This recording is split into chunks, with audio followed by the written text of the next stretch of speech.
The 2015-2016 Mount Lebanon Blue Devil Marching Band, under the field direction of drum majors Katie Anderson and Reed Ullery.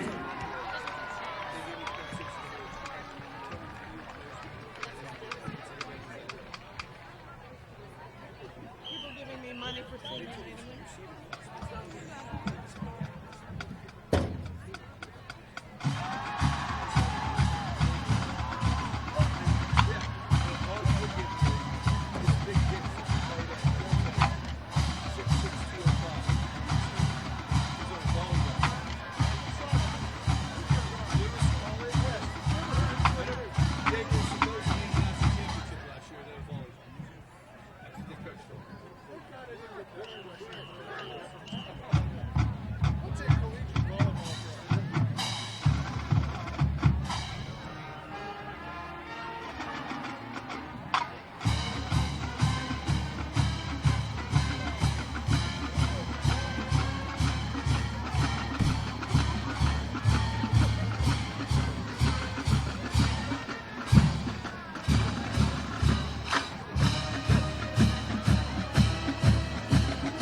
Everything you wrote down, we've been canceled.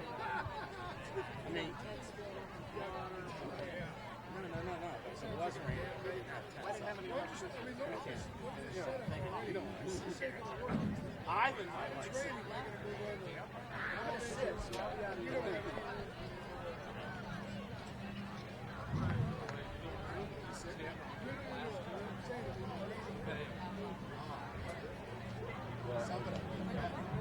I think that would be me.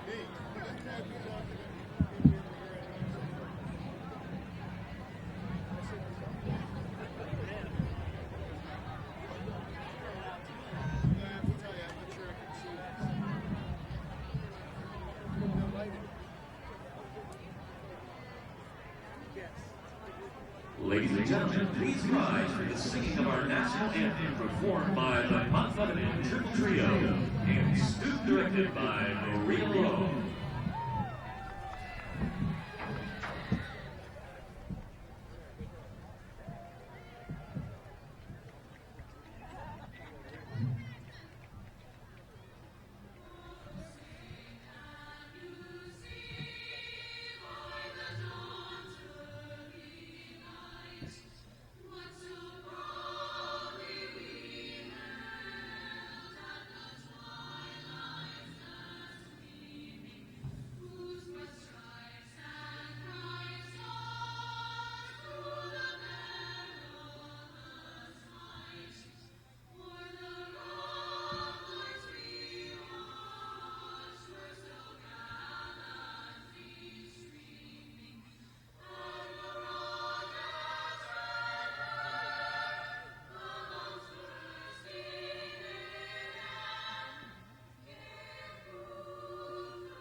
Please remain standing for the alma mater performed by the Triple Trio and the men's ensemble, student directed by Joey Buda.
Good evening. This is Nazi Shipley, and I'm Jimmy McMahon. Q and I both co-presidents of the student body. Thank you for joining us on this special occasion for our senior class. We want to thank the faculty and staff members who put together tonight's homecoming celebration. Thank you to Mrs. Brenneman, the Triple Trio, the men's ensemble, Mr. Cheskowicz, and the band. Thank you also to the PTSA's parent volunteers, Mrs. Tuscany, Mrs. Maselko, Mrs. Mann, Mrs. Kale, Mrs. DeWitt, and our unit principals, Mrs. Ramon and Ms. Durden. And the class sponsors, Mr. Snodgrass for the seniors, and Mrs. McGregor for the freshmen. Thank you also to our fellow classmates who are caring commanders, and last but not least, Mrs. Holko and Mrs. Dempsey. And now the homecoming parade will begin.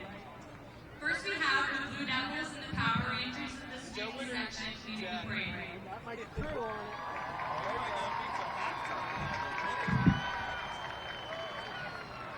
Next we have the freshman class leading the class councils.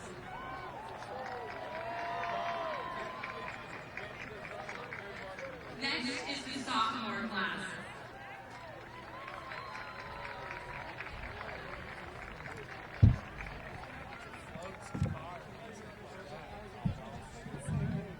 And now the junior class.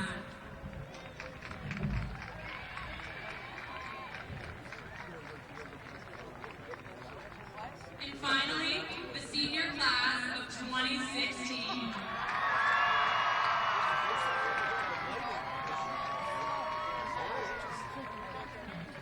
At this time, we would like to announce the class of 2016 homecoming court. First, Claire Dougherty, escorted by Harry Arias.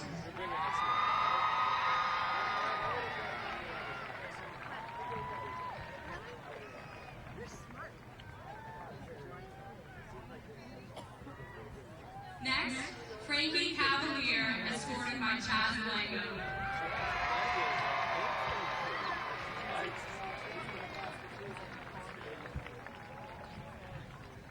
Next, Grace Lilo, escorted by Noah Tonga.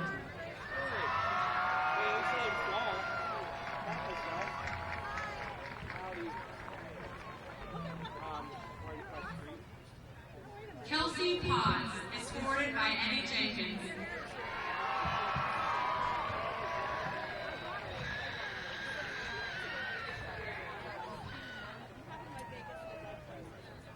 Corinne Remchak, escorted by Jerry Mann.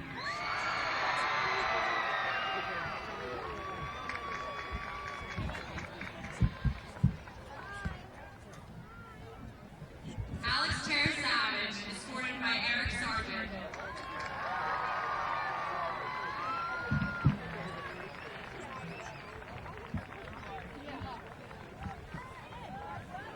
And Christina Terra Savage, escorted by Adam Trump.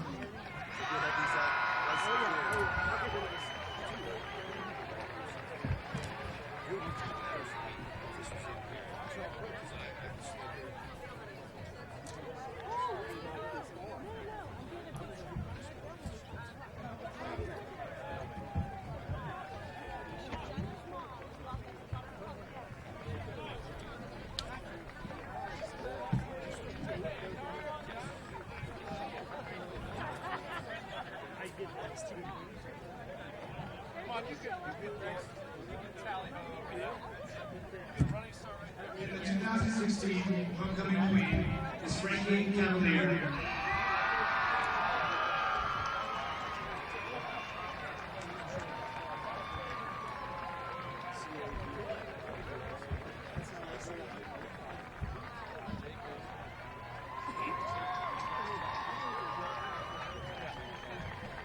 The class of 2016 homecoming king is Jerry May.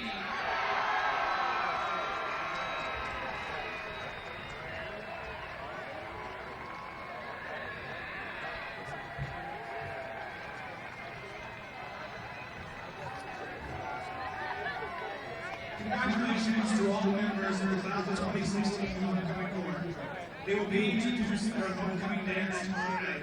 This now concludes our ceremony. Go Lebanon!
Although they were coming up by now.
Ladies and gentlemen, and welcome to Lebanon High School Stadium.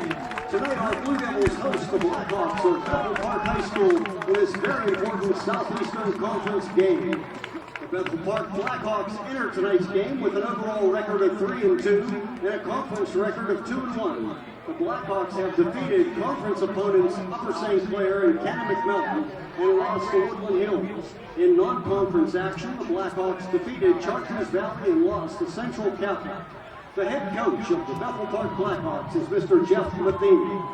Our Blue Devils bring a 5-0 overall record into tonight's game. In the first 5 weeks of play, the Blue Devils posted victories over conference opponents Catamount Mountain, Baldwin, Ten Hills, and Peters Township, and soundly defeated the Moon Tigers in non-conference conference play. Hello, everyone, and welcome to Mount Lebanon High School Stadium for tonight's WPIAL Quad A Southeastern Conference matchup between the visiting Bethel Park Blackhawks and your host, the Mount Lebanon Blue Devils. Hello, everyone. Denny Pastufka here, along with Sean Fogarty. Pleasure to have you with us here tonight on this great matchup. Mount Lebanon comes in with a 5-0 record, leading the Southeastern Conference, tied with Woodland Hills. But Bethel Park is probably going to bring the biggest matchup, the toughest test up until this point in time, Sean. Let's start with Mount Lebanon. Mount Lebanon, 5-0 record, first place, 4-0 in the conference. What do they need to do tonight, Sean? Yeah, Denny, this is a physical football team in the trenches. You've got to be physical with them just to make big plays, keep hands away from the quarterback, and just be effective at all. This team runs up scores. The last 3 games that they've won, the average point differential, 41 points. They can score points. This could be a shootout, Denny.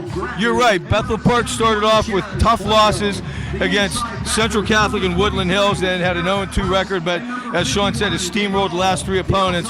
But back to the Mount Lebanon Blue Devils, they come into this game, like I said, with a 5-0 record, but they do come in banged up tonight. Nick Tomasi will not play tonight, our star slot receiver and outside linebacker. He went down in the Peters Township game last week, and it was a scary moment as he was down for about 10 minutes, got taken off on the stretcher, straight to the hospital. They were fearing a spine injury. Thank God it wasn't. He's back. He's on the sideline tonight, but not dressed. He has strained back muscles. They hope to have him back next week, but it's going to be a big loss for the Blue Devils tonight. Yeah, you never like to see anybody at any level taken off the field like that, Denny. And his absence, aside from the severity of the injury, is going to be a big deal for Mount Lebanon. The good news is they've had lots of help throughout the season with guys getting more experience, guys getting more playing time, and we'll see if Mount Lebanon has answers for his absence tonight. That's going to be huge. We shall see, Sean.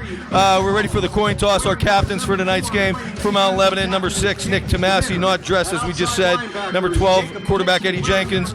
Number 4, David Harvey, running back. And number 65, lineman Paul Gratton. For Bethel Park, number 11, Levi Matheny. Number 10, Austin Lewis. Number 50, Nick Silvis. And number 3, Devin Andres. Zachary Taylor. The strong safety is number 3, Devin Andres, and the 3 Mount Lebanon has won the toss and looks like they will defer. Mount Lebanon did win the Bethel toss. Park will receive. The Blue Devils will defend the north end zone. The captains for Bethel Park. Some statistical leaders here coming into tonight's game. For Mount Lebanon, quarterback Eddie Jenkins leading the way, completing 59% of his passes through the first 5 weeks. He has 9 touchdowns, 2 interceptions, thrown for 644 yards. Leading running back David Harvey, averaging close to 10 yards a carry. He has 53 carries for 511 yards.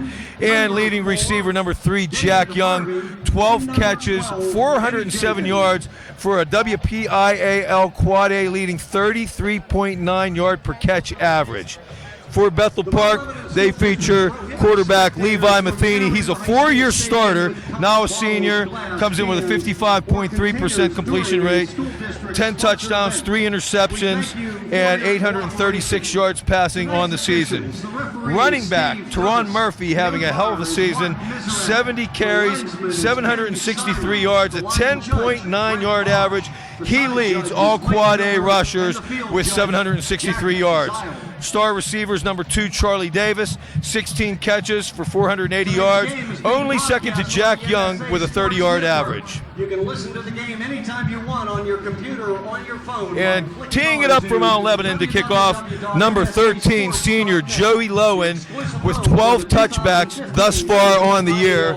Deep to receive for Bethel Park, number 2, Charlie Davis.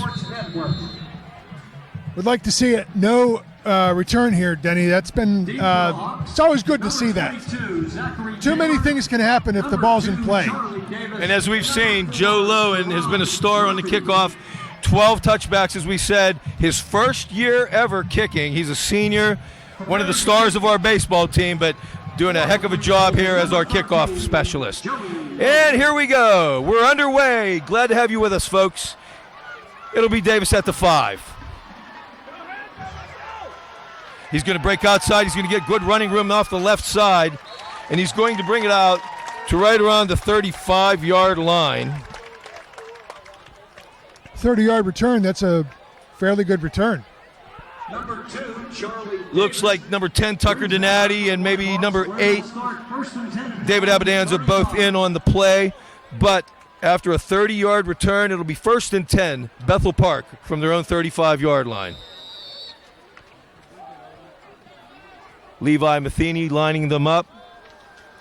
We're going to have Davis split to the right side. He's in the pistol. We're going to have motion out of the backfield. Matheny's going to throw. Complete. That's number 4, Teron Murphy. There's a flag on the play. Is complete to number 4, Murphy, who is brought down by number 33, Kraus.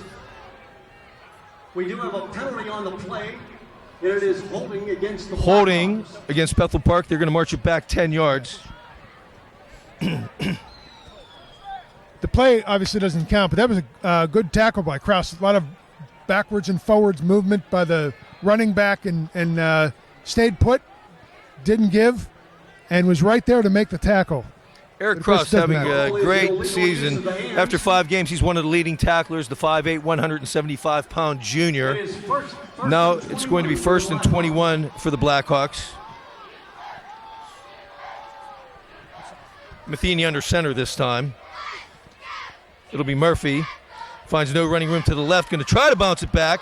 Matheny gets a block, and it's going to break him for a 1st down and more. A nice block by Matheny coming up on number 65, Paul Gratton, the big Villanova recruit for Mount Lebanon. Finally brought down by safety number 9, Nate Baer.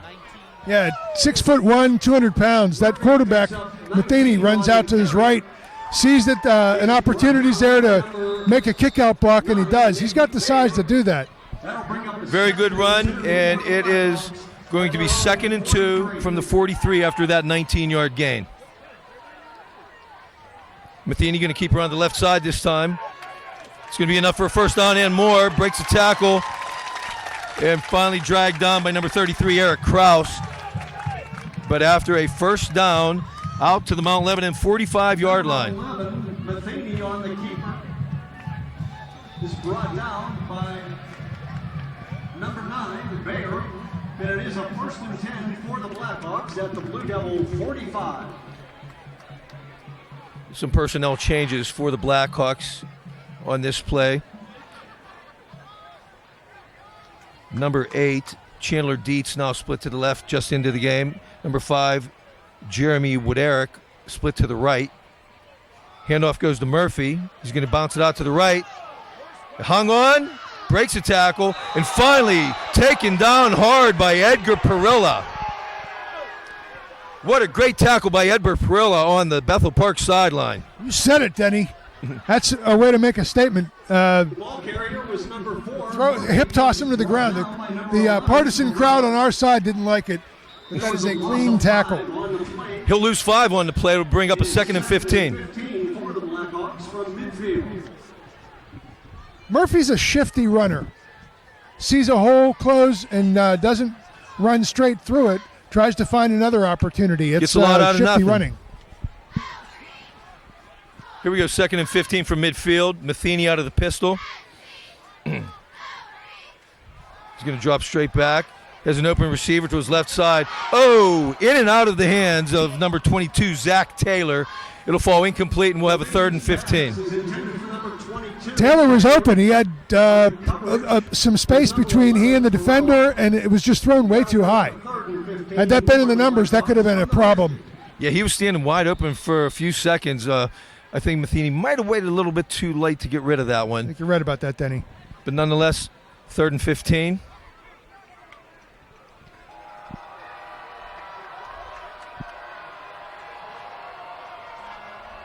They're going to bring Taylor wide to the right. Davis to the left. Matheny throws over the middle. Oh, a very nice play by Nate Baer, intended for the big tight end, number 10, Jacob Dixon. It's going to fall incomplete, but there's a flag in the backfield. Yeah, this looks like it's coming back for holding, although you would imagine that Mount Lebanon would I would think it would be refuse the declined. penalty. Yeah. Sorry, Sean. That's all right.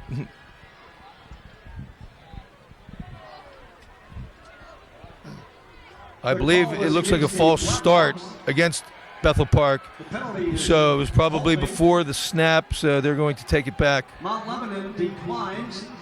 No, they are going to decline the penalty, and it'll bring up a 4th down. From midfield for the Blackhawks. And the punt unit will come on for Bethel Park, and quarterback Levi Matheny is the punter. Number 11, Edgar Perilla, going deep to receive for Mount Lebanon. Matheny's kick is away. Wobbly kick. It's going to bounce out of bounds right around the 15-yard line. So that'll go as a 35-yard punt. And Mount Lebanon will take over with 9:07 remaining in the first quarter. 1st and 10 at their own 15. Pretty good defensive stand there. You don't want them to drive and cause problems. Certainly you can't score points at your midfield as Bethel Park was. And we'll try to line up the Mount Lebanon offense for you. I'll give you the skilled position players first. We'll try to work the linemen in as we go through the series. Number 12, quarterback Eddie Jenkins. Number 4, David Harvey getting the start at running back. We have number 9, Nate Bear, split to the left. We have trips to the right with Jack Young out there, along with Pat Moeller and Patrick Kimball. Fake handoff. Jenkins looks over the middle. Oh, just over the outstretched arms of number 5, Pat Moeller. A little bit high on that one. He did have a step on the defender, but incomplete. We'll have 2nd and 10. He had Jeremy Lazari, the Bethel Park cornerback in trail. That was a catchable ball. Could have gone for yak yards, but it's just upstairs. 2nd and 10, they're going to go with empty set and 5 wide. Jenkins looking to throw again. He's getting chased. He's going to keep. He's going to get a short gainer and go out of bounds on the left side on the Bethel Park sideline. One of the things about the way Jenkins plays quarterback is he makes good decisions, and that's an example of that. The throws aren't there. The players aren't getting the separation. Keep it, run it, get a couple of yards, and try again on 3rd down. We'll bring up a 3rd and 5. They're going to go empty set, 5 wide again. Jenkins going to look to the sideline to get a play call. Mount Lebanon in the no huddle, hurry up offense. Play clock down to 8. Jenkins quick look. He's going to complete it to Moeller into the right flat. Has some room. Going to be close to the 1st down.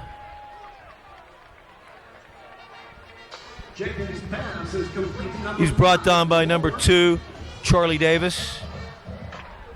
And it will be enough for a Mount Lebanon 1st down. 1st and 10 at the 28. Davis made the tackle that needed to be made on that play, but it nevertheless resulted in Mount Lebanon converting a 1st down. Patrick Moeller, junior receiver, 1st-year starter, having a nice little year here after 5 games. That is his 15th reception of the season, and he has 2 touchdowns already.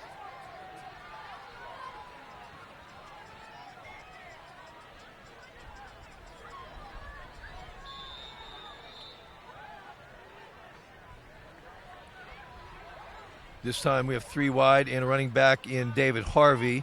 Jack Young in motion. Handoff goes to Harvey. Breaks a tackle. Going to bounce it off the right side.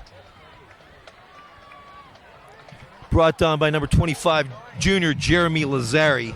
Number 4, Harvey takes the handoff from Jenkins. Good movement from the Mount Lebanon offensive line on the right side. Hat on hats. And let's give credit. That's where it all starts. Let's give him 4 on the play, 2nd and 6 at the 32. Jenkins going to run an option. He'll pitch to Harvey. Nowhere to go. Harvey's going to cut it back inside, get some tough yardage. He's going to be brought down around the 37-yard line by number 50, Sean Davis. It is going to be enough for another Blue Devil 1st down. Keep moving the chains. You don't have to go home run all the time. I I like that the pace is a little more reserved in this game. They don't seem to be in so much of a hurry. They want to get the right play and to get everybody understanding what's going on. Good point, Sean. Harvey once again up the middle, some hard-fought yards again. Taking 2-3 Blackhawks to drag him down. Going to be Devin Andres on the stop. Is brought down after a short lead by number 3, Andrews.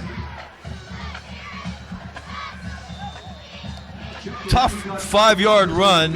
It'll be 2nd and 5 from their own 43-yard line.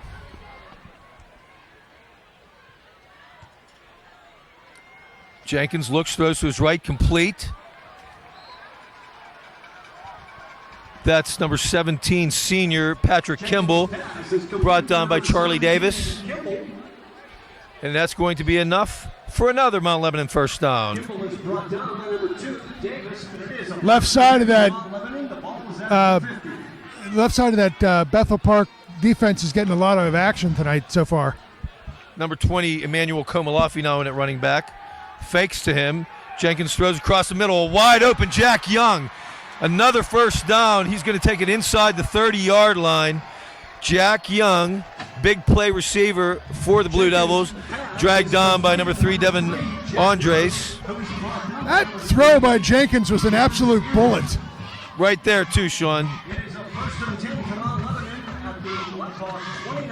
They're going to continue to go with 4 wide, 1 running back, Komalafi. It'll be Komalafi. He'll bounce it off the left. He'll get 2 or 3 on the play. Brought down by number 74, sophomore James Gamitter. Give him 3 on the play. It'll be 2nd down and 7 from the 26.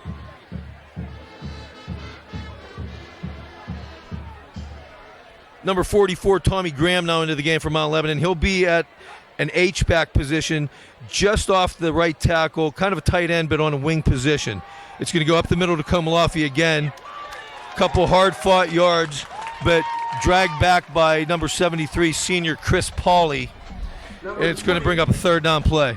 I think Komalafi may become a factor in this game before the end of it. You're going to have to grind out yards against this team, the way that front defensive line plays. Agree, Sean. Here we got 3 wide right, Nate Bair to the left, fake handoff to Harvey. Jenkins being chased, running to his right, throws across the middle. It's complete. Number 9, Nate Bair makes the catch on a 3rd and 6, and it's going to be enough to move the chains once again for another Mount Lebanon first down. There's a flag down on the opposite side of the field, I believe. This might be against Bethel Park. They're talking to the Mount Lebanon sideline, so it makes me think that it's going against Bethel, and I am completely wrong. It looks like we're walking back here, but we have not got the signal yet what the call is. They're talking to the Bethel Park captain, deciding if they're going to accept this, and it looks like the Blue Devils are walking back. Illegal receiver downfield by Mount Lebanon. And that's going to take it back to the 30-yard line. The penalty is against the Blue Devils. It's going to bring up a 3rd and 11.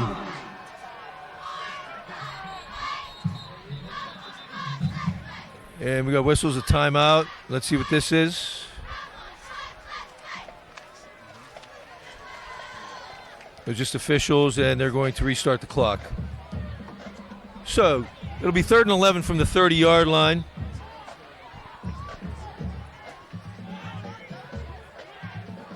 Mount Lebanon going to go with 4 wide, trips to the right. You have Moeller split to the left. Harvey in at running back right now as Jenkins gets a signal from the sideline. Straight drop back, getting pressured, looks, throws. Oh, incomplete.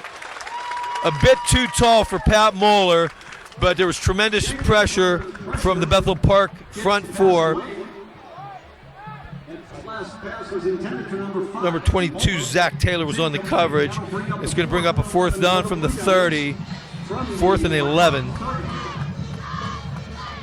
So this is an interesting call. You're not close enough to kick, and I mean, 4th and 11 is not easy to convert, but punting here doesn't make any sense either. You're sort of in this netherworld. You got it, and we have 3 to the short side of the field. Jenkins going to go to the left side, though. Sees Mahler, and it's a complete pass. Pat Mahler comes down with a nice catch and gets pushed out of bounds. It'll be another Mount Lebanon first down to the 13-yard line. Heck of a throw. Hit him on the outside shoulder, turned the defender around in a way that he wasn't prepared for the ball to come.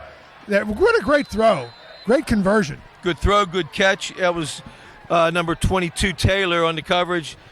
They got into a little snippy pushing match after the play on the sideline, but no penalties, all is well. Pitch, Harvey. Tough sledding off the right side.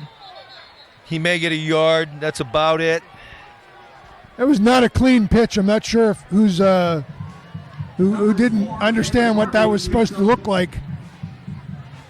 No, there was definitely hesitation on Harvey's part. Not sure why that didn't quite mesh.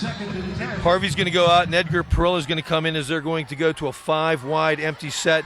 Perilla will go to the slot on the left.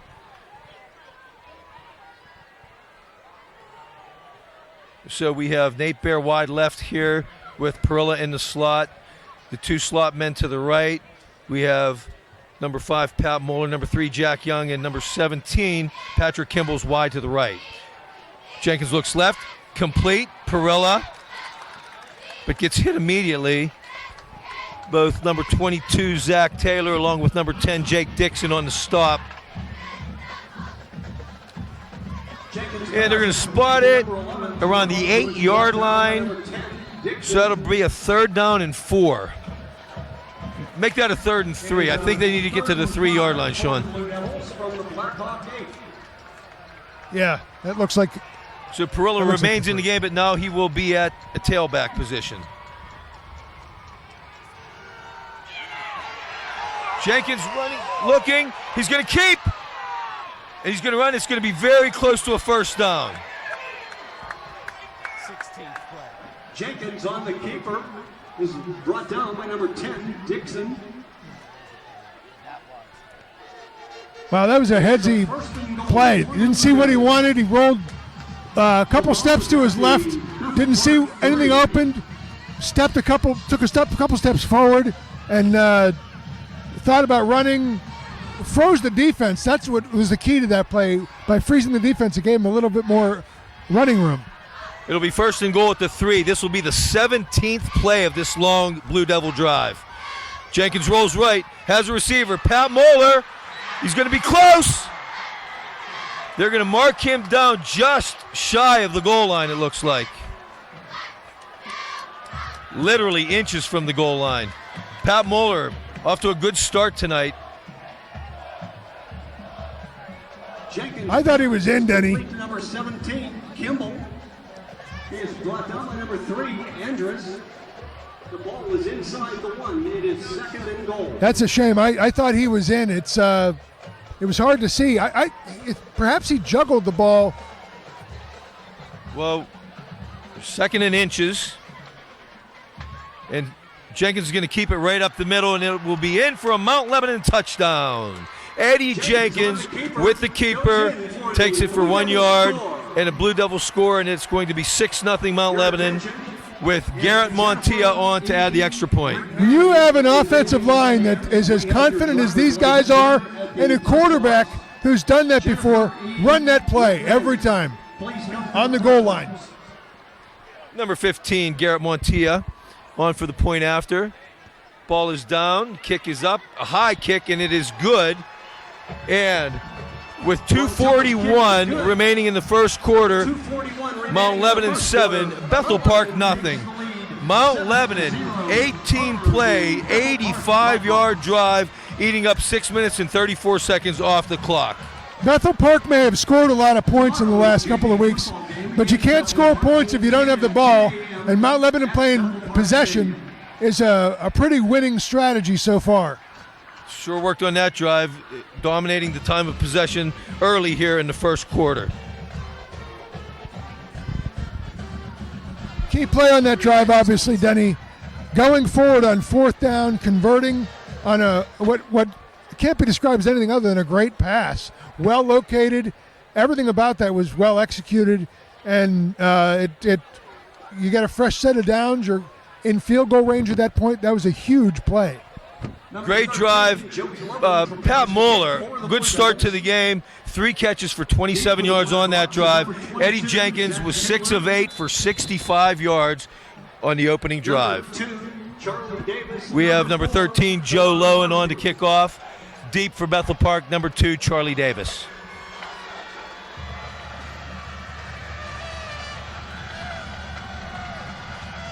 Lowen's kick is away. It's a nice high deep kick, and it is going to go into the end zone for his 13th touchback of the season. So they started their last drive at the 32, and they start this one at the 20. That's a 12-yard difference. That could end up being a big difference in how you play this team. Let me try to line up the Mount Lebanon defensive front for you. Number 65, Paul Gratton, is in at defensive end. Number 51, David All at linebacker. Number 58, Ryan Gaughan at defensive tackle. 66, Hunter Kazin at the other defensive tackle. And number 71, Chaz Blanco at defensive end. We'll get to the rest in a bit.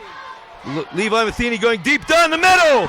Oh, what a great catch by wide receiver number 2, Charlie Davis. Had double coverage and still came down with the ball. Great throw, great catch. He had an 80-yard TD catch last week against Churches Valley and managed to pull that thing down in between 2 defenders. That's a pretty good athletic play. And a great throw, I'd say. Great catch. That's his 17th catch of the season. That goes for 35 yards. 1st and 10 from the Mount Lebanon 40. Matheny keeps to the left. He's going to keep on the option. Cut back to the right where he has running room. Gets a block, a great block on the outside. Nice run by Levi Matheny. Good stiff arm at the end and gets knocked out of bounds by Nate Bayer. Misdirection. Caught some guys going the wrong way, overcommitting. Blue Devils need a moment to settle down here. Levi Matheny, great run. Levi, of course, the son of head coach Jeff Matheny of Bethel Park. Jeff in his 22nd season with a 141-91 career record at Bethel Park. Matheny, ball fake, throws to the right side, intended for Davis, incomplete. Number 11, Edgar Perilla on the coverage for Mount Lebanon. It'll be 2nd and 10 from the Mount Lebanon 20.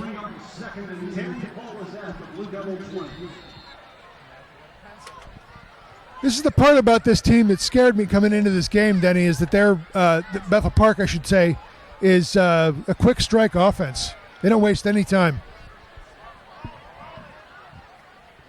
2nd and 10 from the 20. Matheny hands off. This is going to be Murphy off the left side. Has running room. Bounces it out. Flag on the play.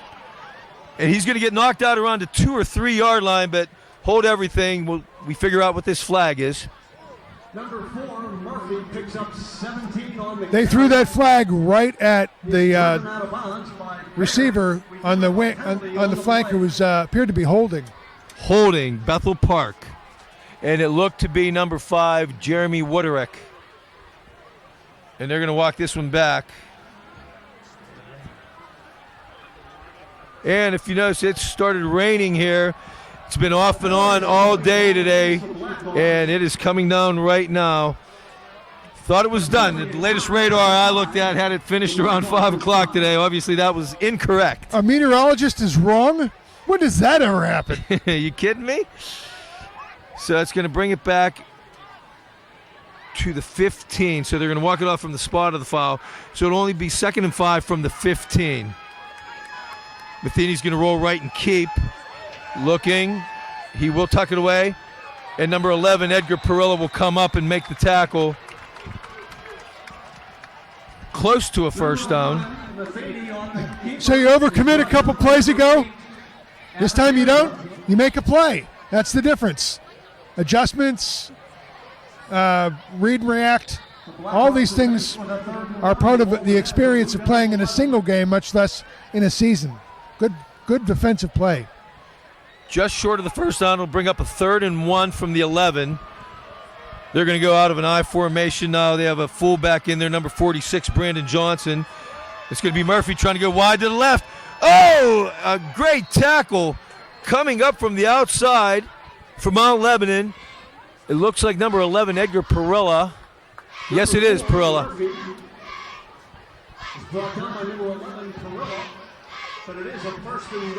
Was able to get the first down yardage on the play, though. And it'll be 1st and goal. Ball just inside the 10. It looks like the 9. So we'll call it 1st and goal from the 9.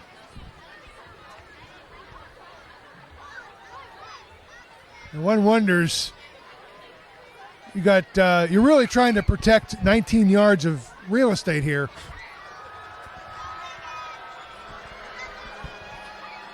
First and goal from the 9.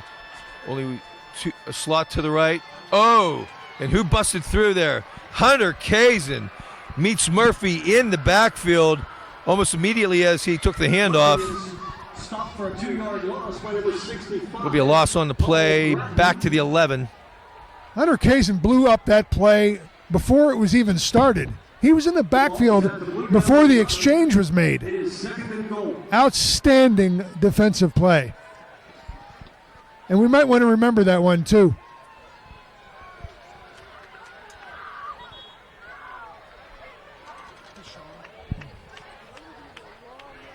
And that will do it for the first quarter with our score, Mount Lebanon 7, Bethel Park nothing. Tomorrow's JV football game against Bethel Park will be at 10 a.m. at Bethel Park. Next week, our boys soccer team will be conducting a food drive to support the South Hills Food Pantry. The South Hills Food Pantry provides needed food mainly to the elderly, the disabled, and single mothers. Any donations of canned goods or money will go directly to the food pantry that serves Mount Lebanon and the surrounding communities. Thank you for your support.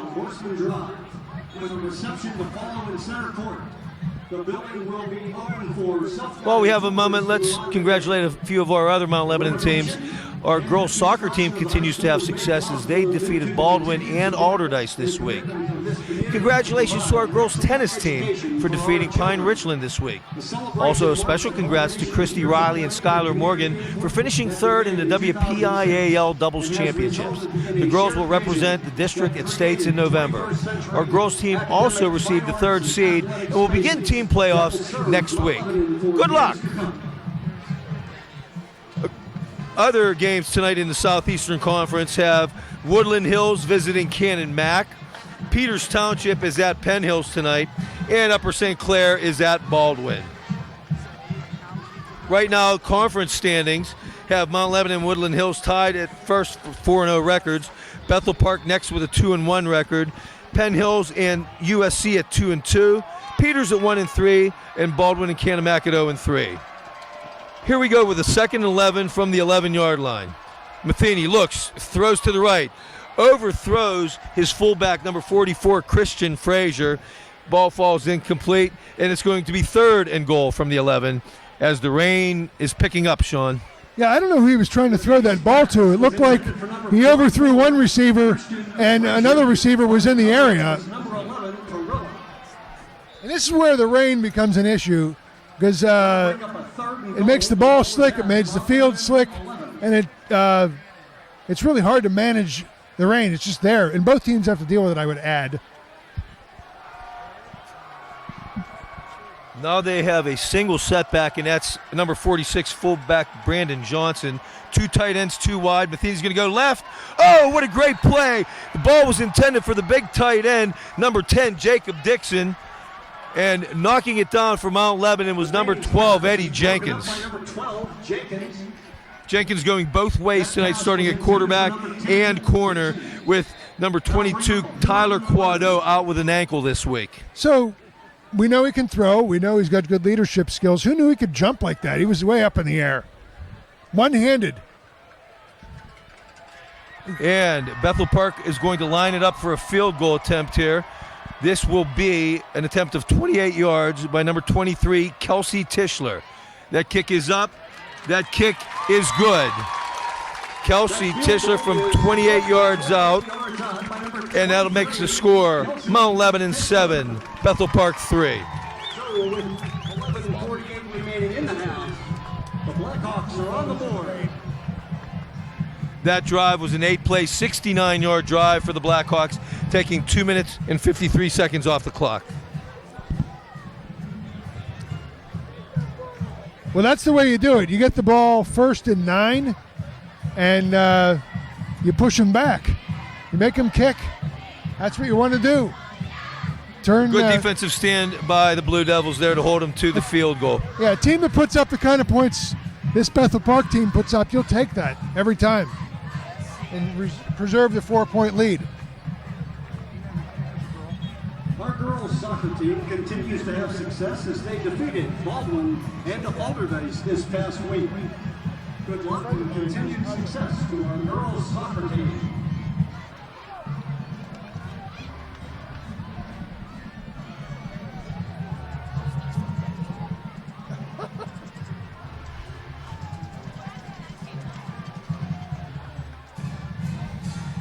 Okay, Bethel Park will line up to kick it off with 11:48 remaining here in the first half.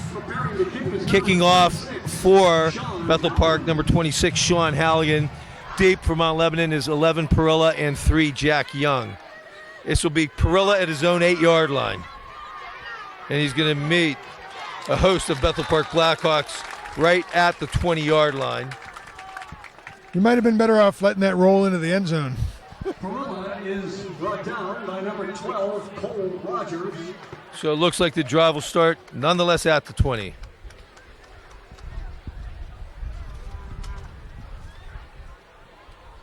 It is 1st and 10 for the Blue Devils at their own 20.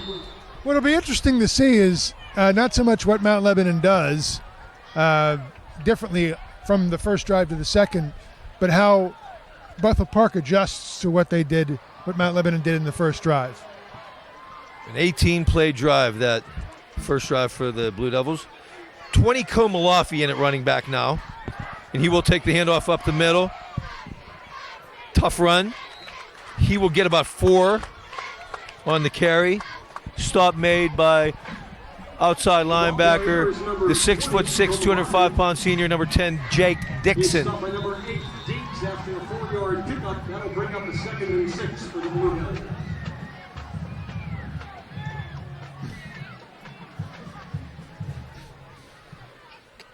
Jenkins, straight drop back, looks across the middle on the slant is Patrick Kimball. That was thrown behind him. Really didn't have a chance on that one. Jenkins' pass is intended for number 17, Kimball. It'll bring up a 3rd and 6 from the 24-yard line. With that incompletion, that'll bring up a 3rd and 6. The ball was at the Mount Lebanon. That throw might have been a little late, too, now that I think about it a bit. So they're going to go with 3 wide right with a stack in the slot. Komalafi at the running back. Receiver wide left. Flag on the play. Jenkins is going to throw deep down the left side in the vicinity of Patrick Muller, but it was overthrown. But we have flags as the ball was snapped. Let's see what this is. I thought Muller got held up a little bit, too, once the ball was in the air. The coverage was number 22, Taylor.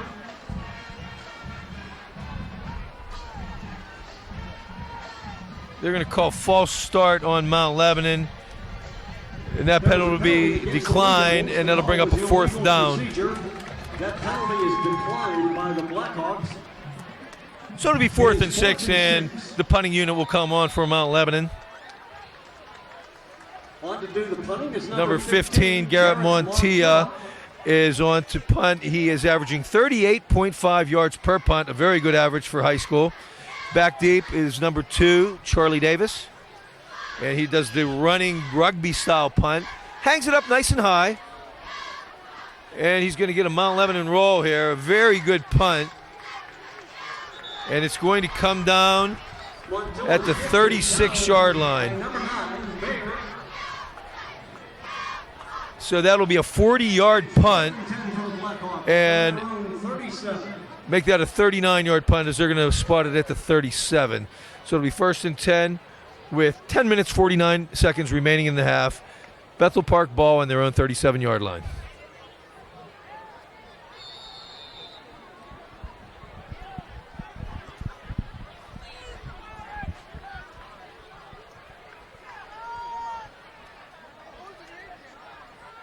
Bethel Park I formation, split end to the left. Flanker in motion. It's going to be a handoff up the middle. No running room at all. Is that going to be Murphy? Yes, it is. Well, he is owning the defensive line or the offensive line right now. Murphy held somewhat in check thus far. He's averaging 150 yards rushing a game. He, at this point, has 6 carries for 27 yards. He'll lose 2 on that play, or make it a 1-yard loss. 2nd and 11 from the 36. His zigzagging runs are where his yardage came from, and he hasn't been doing any zigging or zagging. No, and he's trying to go up the middle, and there's nothing doing tonight. Matheny looks to his left. Oh, incomplete pass. Zach Taylor was open and bounced off his shoulder pads. It's wet out there now. It's going to be tough handling the ball. It looked like he took his eyes off the ball. I'm not really sure. I mean, we're behind him, so I couldn't really tell for sure. But it did look like his head moved a bit prior to the ball reaching him, that he may have been anticipating where next.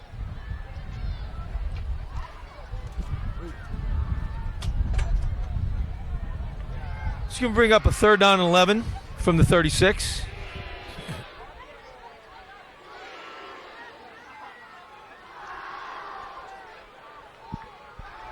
Matheny's going to throw one over the middle. Open receiver, number 8, Chandler Dietz. It's going to be a 1st down and more. Nate Bear, Eddie Jenkins coming in to make the tackle. But it'll be down to the Mount Lebanon 39-yard line, 1st and 10. They had soft coverage. They had a corner and a safety over the top, and it just was just way too much room. Quarterback just dropped the ball into a spot. 25-yard gain, 1st and 10. Bethel Park from the Mount Lebanon 39. I formation behind Matheny. He's going to hand off to the up back. And let's see who that is. One of the fullbacks, where they switch in 2 fullbacks. That's number 44, Christian Frazier. The other fullback's number 46, Brandon Johnson. So Frazier is going to get 2 on the play. It'll be 2nd and 8 from the Mount Lebanon 37.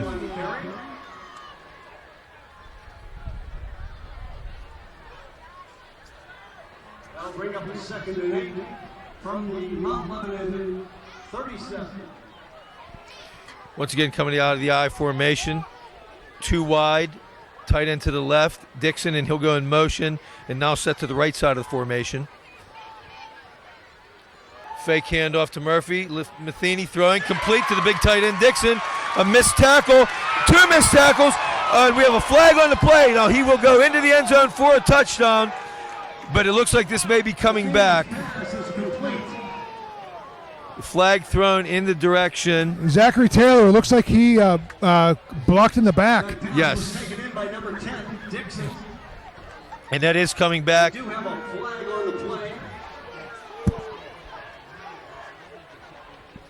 That's number 22, Zach Taylor, with an illegal block in the back, and it's going to come back.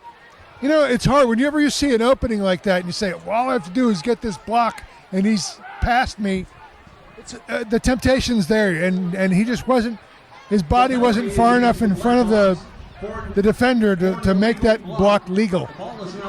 Well, enough that it cost them a touchdown, but it probably enabled the touchdown as well. I would add, yes, that's true. So, the ball will be spotted now at the 22-yard line, where it'll still be 1st and 10. Matheny out of the pistol, Murphy to his right. He's going to run behind Murphy. He's going to keep it. He's going to be dragged out from behind. Number 66, Hunter Kazin, with great pursuit in the backfield. He's going to drop Matheny for a loss. Hunter Kazin's having a game today. really showing up today. Hunter Somebody ate their Kazin, Wheaties. There was a loss of 2 on the big 6'2", 275-pound senior. He, along with Grattan, bolstering the middle of that Mount Lebanon defensive line. They'll mark it at the 24, making it 2nd down and 12.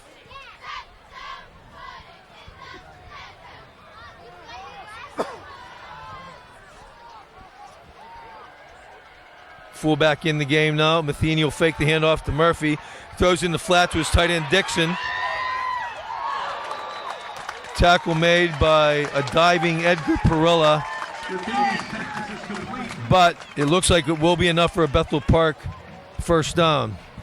The big tight end, number 10, Dixon, is 6'6", 205, actually going on a volleyball scholarship to Lewis College. It is a first and You have height like him and can jump like him. That might be the right sport. Why not? So it'll be 1st and 10 from the 11. Slot to the right, I formation. Matheny. He'll hand off to Murphy. Murphy trying to get outside, cannot. This time it's the big Paul Grattan dragging him down in the backfield. Defensive front of Mount Lebanon having a good game here. They're giving this offensive line of Bethel Park all sorts of problems. Those guys are good. I mean, you can't double team all of them, but certainly those two guys are worthy of double teaming the way they're playing tonight.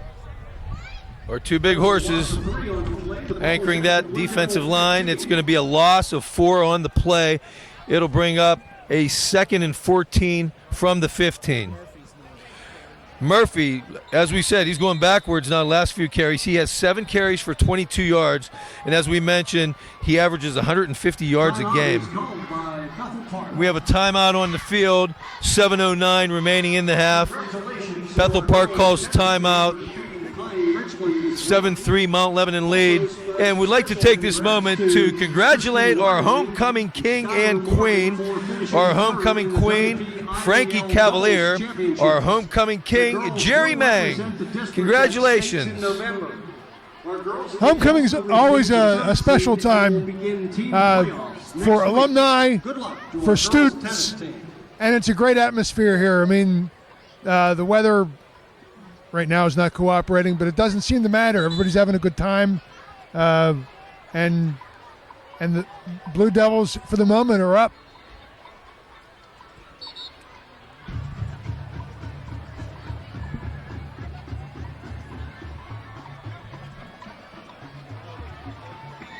I should mention, or maybe you have mentioned, Bethel Park allowed the clock to run down too far. They had to call a timeout.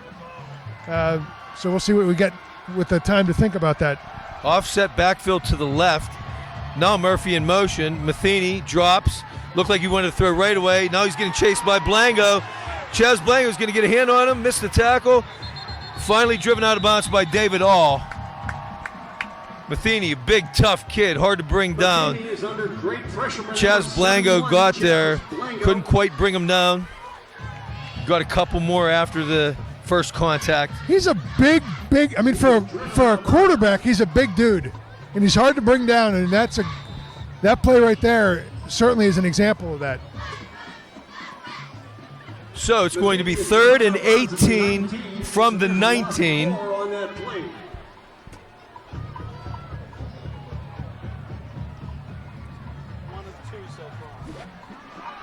Bethel Park 1 of 2 on 3rd downs tonight. And the entire Mount Lebanon defensive front jumped on that one. So it must have been a hard snap count drawn offside. They're going to march 5 yards down to the 14-yard line, where it'll be 3rd and 13. They need to get to the 1 for a first down. The ball is now spotted at the Mount Lebanon 14. Murphy's going to come out, so it looks like they're going to have a receiver-heavy package here on the 3rd and 13.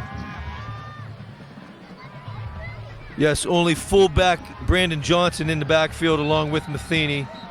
Whistles before the snap. Mount Lebanon calling a timeout. And this is a smart idea. This is This is Bethel Park lining up, showing what they want to do, and Mount Lebanon saying, that's not, this is an opportunity for both teams. Let's make sure we have the right personnel, the right communication, the right play. Well, we have a minute during the timeout. We'd like to remind everybody that you can view us on every home game at www.mtlsd.org. Click on Athletics, click on Mount Lebanon Sports Live, and you can view the streamed broadcast at every home game, as we are worldwide on the web. For example, we'd like to say hello tonight to Tom and Kathy Bloomling, who are watching from the Villages in Florida. Glad to have them aboard tonight. Denny, I hear from people all over the country, Mount Lebanon alumni, listening all over actually watching the broadcast all over the place, the webcast. It's terrific to hear from those folks. Matheny lines it up here. He's 5 of 11 for 107 at this point. He's going to throw to his left. Complete. That'll be number 2, Charlie Davis. He's going to go out around the 5. It'll bring up a 4th and 4. And let's see if it looks like they may be bringing the kickoff or the field goal unit onto the field, and they will. This is number 23, kicker Kelsey Tischler, who hit a 28-yarder earlier. This will be from 22 yards out from the left hash. Ball's done. Kick is in the air. The kick is good. And with 6:49 remaining in the second quarter, our score, Mount Lebanon 7, Bethel Park 6. Top of the broadcast, I said this could be a shootout. So far, it's not proving to be true, but it is interesting. There does seem to be some measure of chess match and gamesmanship going on here. A lot of controlled drives. Both teams are being able to move the chains and get first downs. And luckily, Mount Lebanon was able to score as they were able to hold Bethel Park to the 2 field goals to have a 1-point lead. That drive for Bethel Park was a 10-play, 65-yard drive, ate up 4 minutes off the clock. And we have 6:49 remaining in the half. Let's see what Mount Lebanon does on this drive.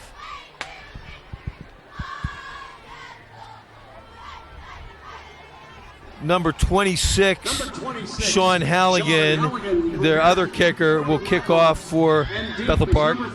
Going deep to receive for Mount Lebanon, number 11, Edgar Perilla, and number 3, Jack Young.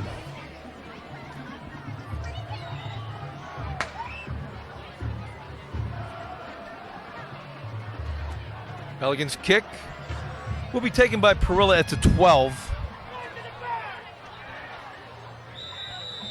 Not a bad run back. Broke a tackle, takes it out just across the 30-yard line. Actually, they're going to mark it right at the 30. So that'll be an 18-yard return. It'll be 1st and 10 Mount Lebanon. So that last possession was a little disappointing. I'd like to see a little more consistency. Certainly the way you can't argue with the way they moved the ball in the first possession. I'd like to see more of that.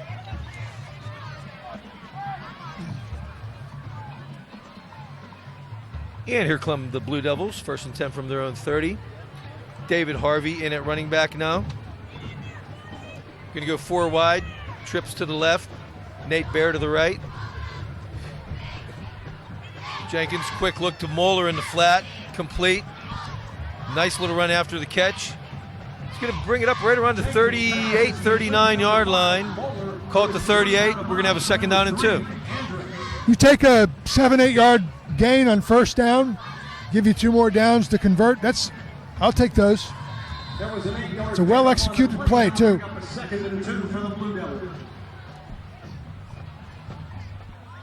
Jenkins going to run. It's going to be a pitch. Harvey, nowhere to go. Outside linebacker Levi Matheny comes up to make the stop. And it's going to be a 3rd and 5 after the 3-yard loss. Give Matheny credit. He made a good tackle. An open field tackle that had to be made.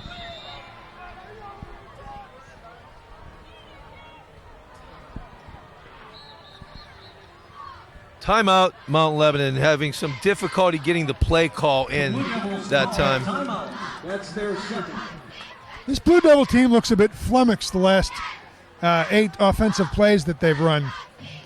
After the 18-play drive, it looks like Bethel Park has figured something out and made some defensive changes. So it's going to bring up a 3rd and 5. Eddie Jenkins right now passing 7 of 11 for 73 yards on the night.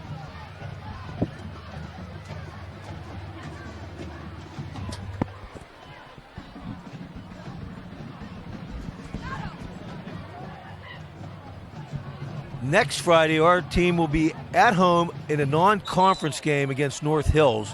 It will be senior night. Please make plans to join us and recognize our seniors next Friday night. That's always a fun night, too, especially for senior ball players. Yeah, it's a fun night. I've gone through it once with my older son as a senior ball player and last year with my daughter as a senior cheerleader. So here we go, 3rd and 5. Mount Lebanon 2 for 3 on 3rd downs. Jenkins fakes, looks, and throws. Jack Young down the sideline, and it's going to be underthrown. Coverage on the play by Taylor. I'd say that got hung up in the wind, but I didn't see any wind. The ball just kind of died, it looked like. It did, but Young didn't adjust to it either. I don't know why he didn't come back to the ball at the end, but nonetheless, it's going to be a 4th down, and number 15, Montilla, on to punt, while number 2, Charlie Davis, is going to go return for Bethel Park.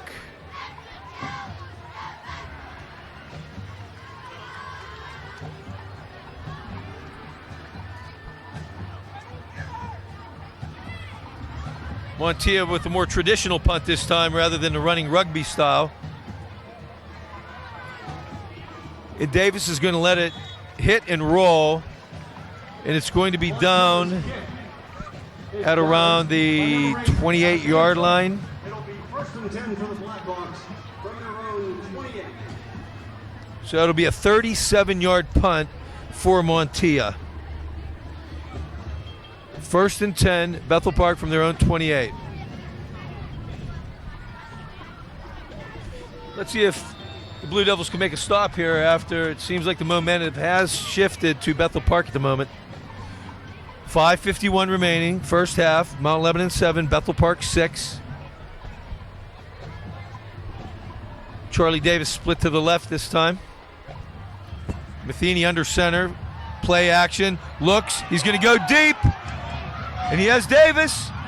He catches it. Great throw, great catch. Edgar Perilla trying to drag him down, but Davis maintaining his balance. He's going to take it all the way down inside the 10-yard line. A 64-yard pass play. That's why this team's so dangerous, Denny. They hit home runs. That is a home run. Oh no, once again, flags way back downfield at the line of scrimmage. Personal foul, Mount Lebanon, though. The penalty is against Not sure who or what, It is a personal foul. but that probably will be tacked on. And 1st and goal, I'd say half the distance. If the ball's being spotted at the 8, that should take it down to the 4. But what a pass play from Matheny to Charlie Davis. Davis has 5 TDs on the year. He leads the team in receptions, and he's dangerous. He got behind everybody on that play. And as we said earlier, he averages 30 yards a catch. Probably added to it right there. This time Davis is split to the right, Taylor to the left, Matheny out of the pistol. He's going to move his fullback to his left. That's Brandon Johnson. And he's going to keep behind Johnson, and he'll take it into the end zone for a Bethel Park touchdown. Levi Matheny, strong 4-yard run, and Bethel Park will take the lead. That was just a simple push the pile, choose a side, left or right. He chose left. It looks like that was a good decision. Tischler on for the point after.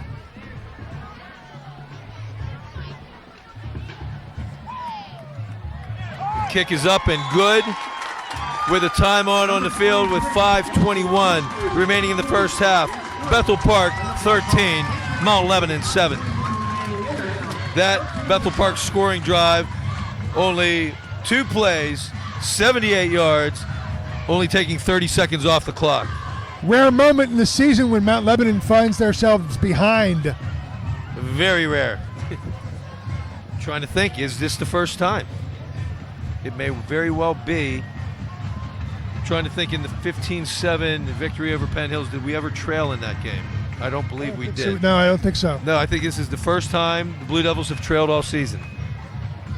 Let's see how they respond.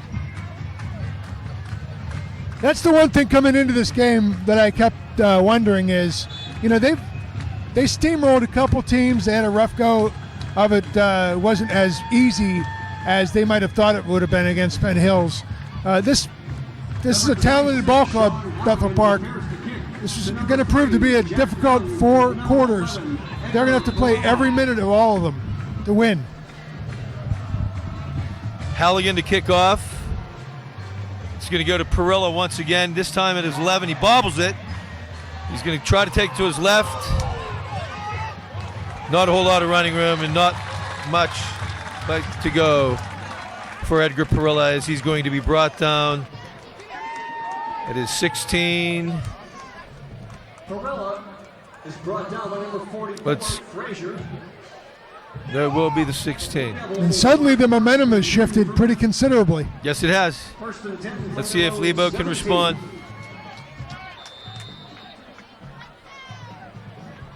And it's not just the plays that Bethel Park made. You have a long pass that Mount Lebanon tried on their last possession that resulted in nothing. That could have been a big play for them. So they did mark it, the yard ahead. It's a 17, 1st and 10. Young in motion. Flags. Looks like a false start on Mount Lebanon.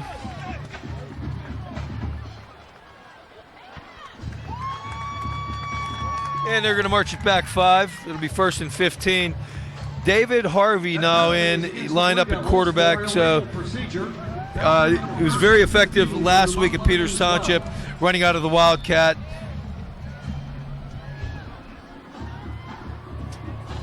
David Harvey with 511 yards rushing on the season, so he's averaging just over 102 yards per game. He's going to take the direct snap this time. He'll call Young in motion again. He'll keep it. Breaks a couple tackles, but a swarm of Bethel Park Blackhawks kept coming. Nowhere to go, and he's going to be thrown for a loss. That's a physical football team right there. Don't just tackle the runner, punish him. Tide has definitely turned right now, Sean. They seem really inspired right now. And Mount Lebanon seems like they're struggling just to get focused. Pre-snap penalties. 2nd and 16 from the Blue Devil 11.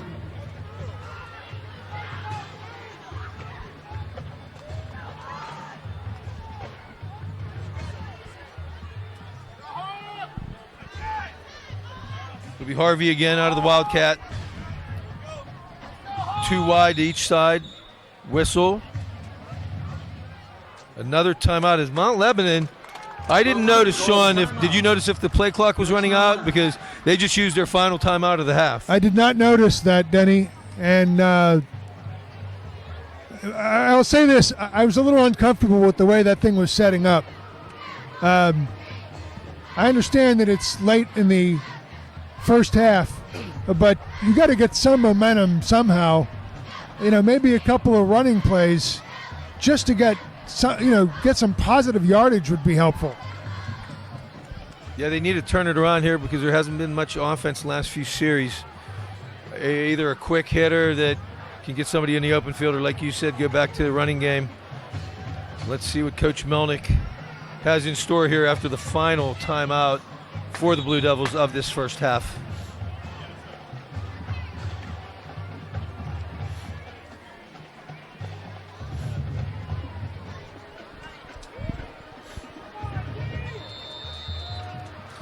Eddie Jenkins back in at quarterback, and Eric Kraus in at running back for the first time tonight.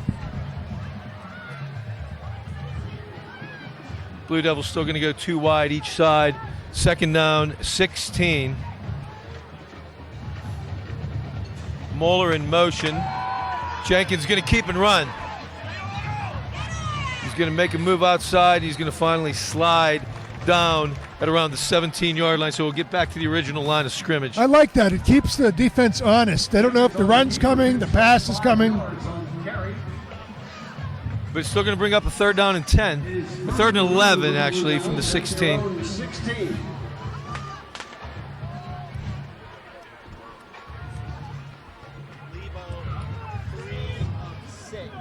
Mount Lebanon is now 3 of 6 on 3rd down conversions.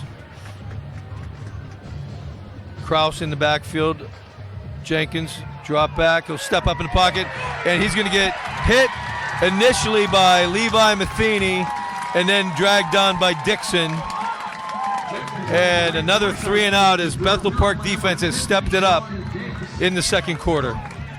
Yeah, I don't like saying this, but the Blue Devils look like they're disoriented right now. They're getting beat up front. Jenkins had a scramble every time the last 2 series. There was a loss of 3 on the play, and that'll bring And Montilla is on to punt again. Number 15, Garrett Montilla. Davis deep. Montilla will do the running style punt this time. Oh, he gets hit, and there's going to be a roughing the kicker flag. Although the ball was caught by Davis at the 42. He's going to be brought down, but this is definitely, as he ran into the punter. Montilla gets a kick away. Denny, I don't mind saying. That'll be an automatic 1st down after the roughing the kicker. I don't mind saying that the woefully this partisan crowd over here doesn't like the call. They're telling you about it. Yeah. I'm not even close. And they're going to discuss it here on the sideline.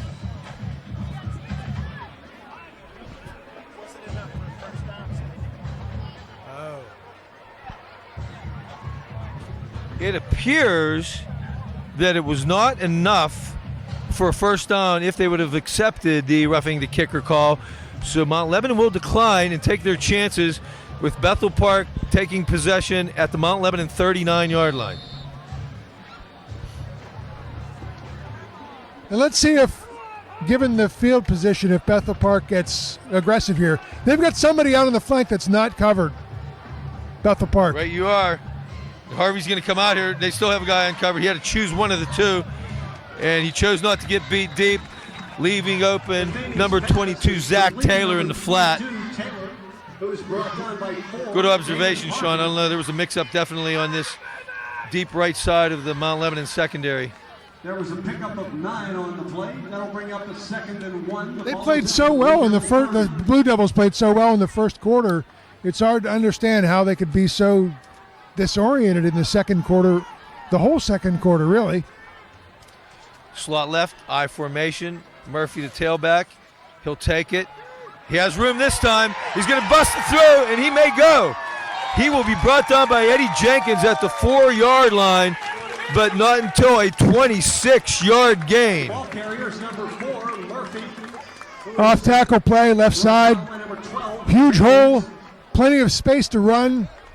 Only one man left to make the tackle. They're going to put it to 3, so make it a 27-yard gain. Best run of the night for Murphy. And Bethel Park is in control at the moment, folks. Murphy's a guy they had bottled up earlier, and they ran free on that play. Found a lane to his left and was off to the races. Johnson in motion. Matheny's going to keep. He's going to go up the middle, driving toward the goal line, and he will get in for a 3-yard Bethel Park touchdown.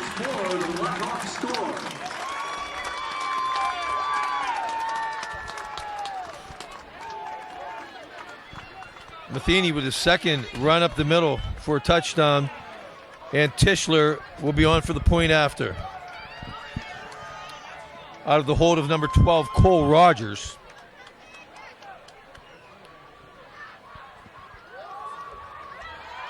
Not a whole lot of leg on Tischler's kicks, but they're true. They've all been right down the middle. And with 2 minutes remaining in the first half, our score, Bethel Park 23, Mount Lebanon 7. Ugh. Well, and this is this is where your leaders need to step up and ask more of everybody on the team. And this is where your role players need to step up and make plays when they're called upon to do so. That drive was only 3 plays, 39 yards, taking up 50 seconds.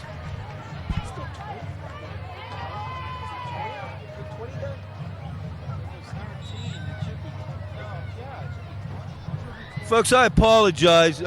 For whatever reason, the scoreboard is showing 23-7, and the score I just gave was reading off the scoreboard. That's incorrect. It's 20-7, as Bethel Park began with 2 field goals, and now it's followed with 2 touchdowns. So, now they corrected the scoreboard and have the correct score of 20-7. The Blue Devils, number 3, Jack Young, number 11, Edgar Burrell.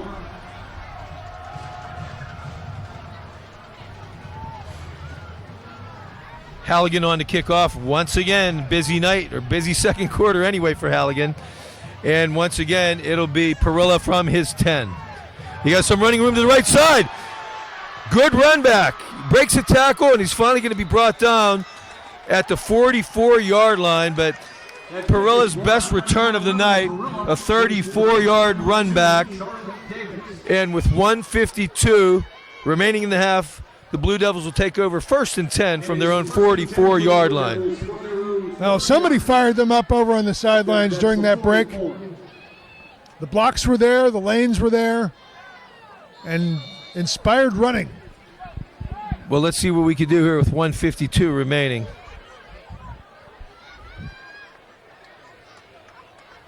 And it looks like Jenkins is going to go empty set, 5 wide, 3 to the left, 2 to the right.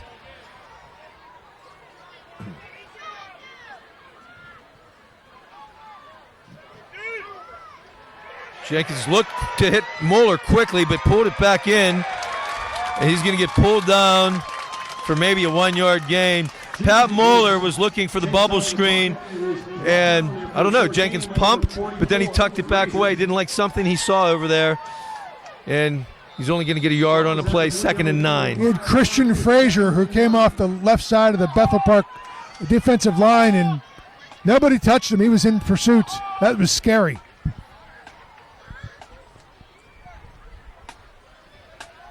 Jenkins is going to throw across the middle, has a receiver. Oh, in and out of the hands of Jack Young. Wide open on the slant and had it in the breadbasket, but couldn't hang on. Yeah, the ball was a little behind, but he had his hands on it, and it could have been and probably should have been a catch. Bring up 3rd down and 9 from the 45. Mount Lebanon needs to avoid another 3 and out here if they want to get any momentum going to do anything before the end of the half. Oh, they're coming strong from both sides. Jenkins nowhere to go. He's going to throw it away on the right sideline. And there was no receivers anywhere near. And the Bethel Park faithful are calling for a grounding penalty. But a blitz from both edges had Jenkins under pressure, nowhere to go, and he had to get rid of it. And one thing Bethel Park has been doing on defense, they've been more aggressive. They're crowding the line of scrimmage. They're not giving anybody any space for runs. So bring up another 4th down. Montilla back on to punt once again. He's going to go the straight, traditional approach this time. And he gets a nice roll. Number 2, Davis, not coming up to catch any of these punts, and Mount Lebanon taking advantage of good rolls on each time. He's going to go out at the 12. So that will be a 43-yard punt as Montilla keeps his average up there tonight. Now, you would think with 88 yards to go that Bethel Park would be satisfied to run 3 running plays. Mount Lebanon has no timeouts, I might add, and go into the locker room. But this is a team that likes to score points. I wouldn't be surprised if they take a shot at least once. And then, they have 4 downs to burn, really. Yeah, why not, Sean? I mean, the way they've been rolling the last 2 drives, might as well take a shot at it.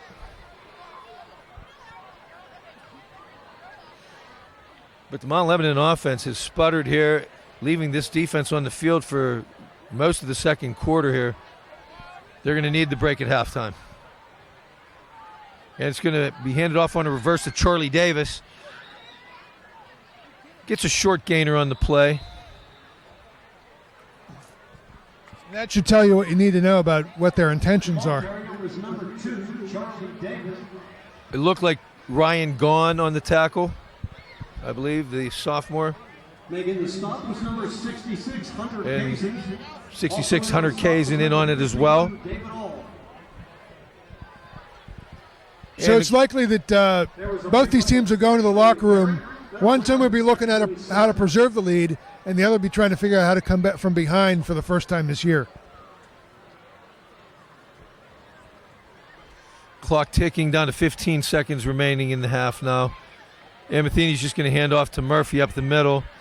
He's going to be dragged down at around the 18-yard line by number 8, David Abinanza. And that's going to do it for our first half, with the Bethel Park Blackhawks leading Mount Lebanon by a score of 20-7. We're going to take a short break here and let you folks watch some of the first the Bethel Park Marching Band, and then we'll be back with stats here on homecoming night at Mount Lebanon Stadium.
Ladies and gentlemen, continuing the tradition of excellence, I would like to introduce the heart and soul, the pride of Bethel Park, the Bethel Park High School Blackhawk Marching Band, led onto the field by head majorette Samantha Pauley and head Memphis Amanda Hokai and Jenna Lieber. The opener for the 2015 features an arrangement of 2 classic tunes from Paul Simon, Bridge Over Troubled Water, and You Can Call Me Out.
For our second halftime show of the year, the Blackhawk Marching Band would like to celebrate some pop music from the 21st century.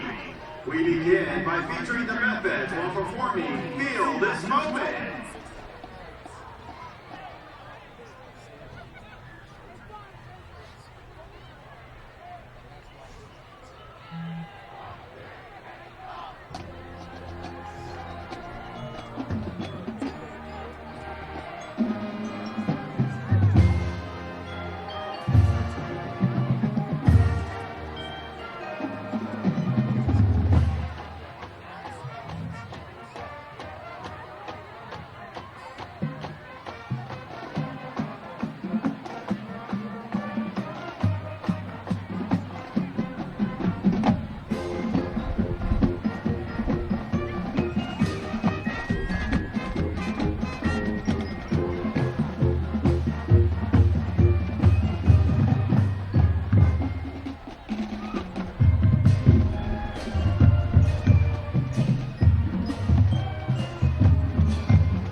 Now let them feature our Majorettes while performing a rockin' tune by Fall Out Boy. Here is My Songs Know What You Did in the Dark. Light it up.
Folks, we're about halfway through the halftime here on homecoming night at Mount Lebanon.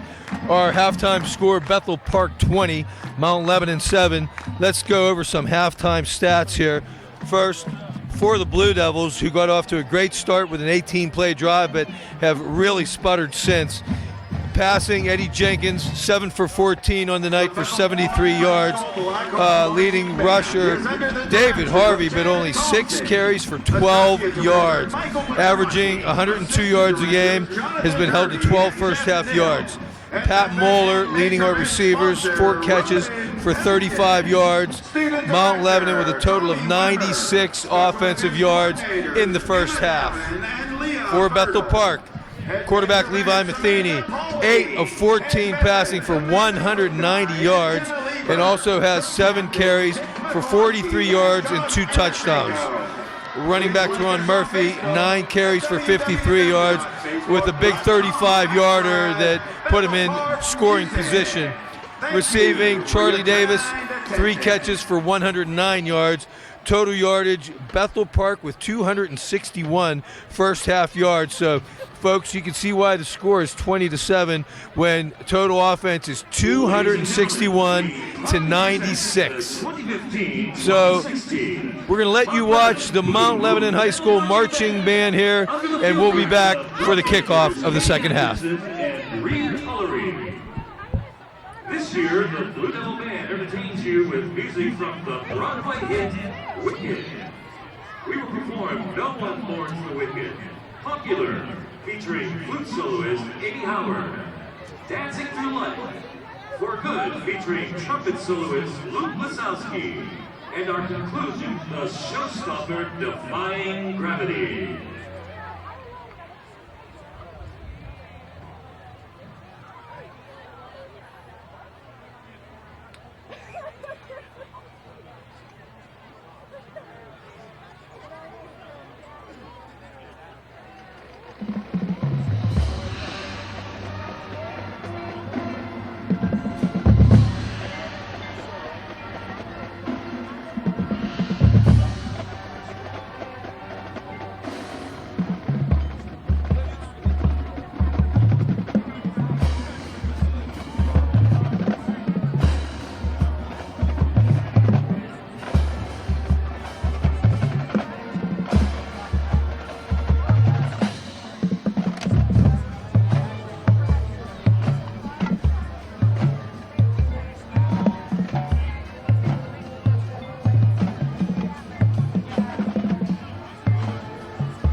Kind of caught me off guard. I have a lot of girlfriends, but that means Cindy. I said, who's Cindy?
Drum captain is Jimmy Brown. The assistant drum captain is Andy Frioni.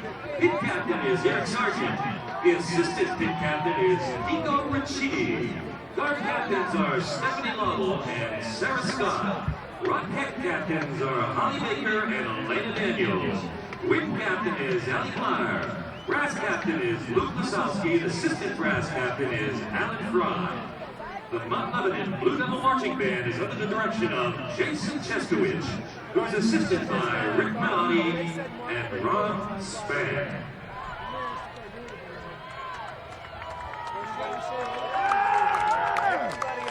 And now, ladies and gentlemen, please welcome the Mount Lebanon Blue Devil Marching Band drumline.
All right, folks, we are back for the second half kickoff here on homecoming night.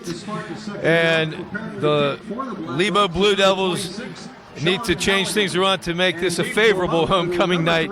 Down 20-7 at the half. And here comes our second half kickoff. Halligan from Bethel Park kicking it off to Edgar Perilla, who takes it at his own 15. Has some running room, and he's tripped up. Is going to be brought down right around the 35-yard line. I didn't see who tripped him up, Denny. That looked like could have been the turf monster, if I may borrow. I don't know. Number 53, Liam Williams, was right there for Bethel. I don't know if he had anything to do with that or not, but nonetheless, it's 1st and 10, Mount Lebanon from their own 35-yard line. Central Catholic 21-0 over North Hills. So here's, you go in for the locker room for halftime, you draw up plays, you give a raw speech, see if any of that worked. Here we go. We have Jenkins at quarterback, Harvey at tailback. Pass is tipped, thrown to Nate Bear on the right side, about a 5-yard hitch pattern, incomplete. Charlie Davis right there to make the play. Very good tackle play for Bethel Park. He's had a good game, but that was a catchable ball, I would surmise. Somebody up front got a hand on it because it was wobbling after it got through the defensive line. Not quite sure who did, but it's 2nd and 10. Jenkins looking to the sideline for the play call. Lebo splitting 3 receivers very wide to the left. All 3 close to the boundary. They're going to throw. Bubble screen. It's going to be Pat Moeller. And there's going to be a flag after the play. Pat Moeller having a nice night. 4 catches. That's his 5th catch of the night.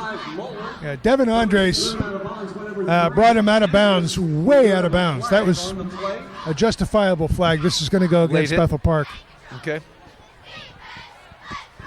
Looked like number 3, Devin Andres, might have been the guilty party. I mean, I know you want to make a play and everything, and you want to make be assertive and make that kind of impact play, but that is the wrong way to do it. So following the penalty, let's march it off to the Blackhawk 42-yard line, where Mount Lebanon will have it 1st and 10. Same personnel in the game. Harvey at running back. Quick look, Jenkins to his right, hits Jack Young. Breaks a tackle, misses, makes another one miss, and he's going down the right sideline. And finally gets knocked out of bounds by Matheny inside the 5. Great play by Jack Young. Great run after the catch. Moves on the boy. Made a guy miss, stiff arms. How many different ways can you elude tacklers? I counted 3. That was a great run after the catch. 36-yard gain. It'll be 1st and goal at the 6-yard line. Timeout.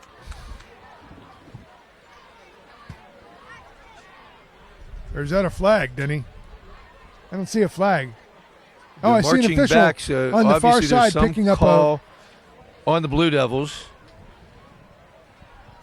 And here comes the call from our referee, Steve Dobis. It's going to be a false start against Mount Lebanon. It'll take it back to the 11, where it's going to be 1st and goal at the 11. At the Blackhawk 11.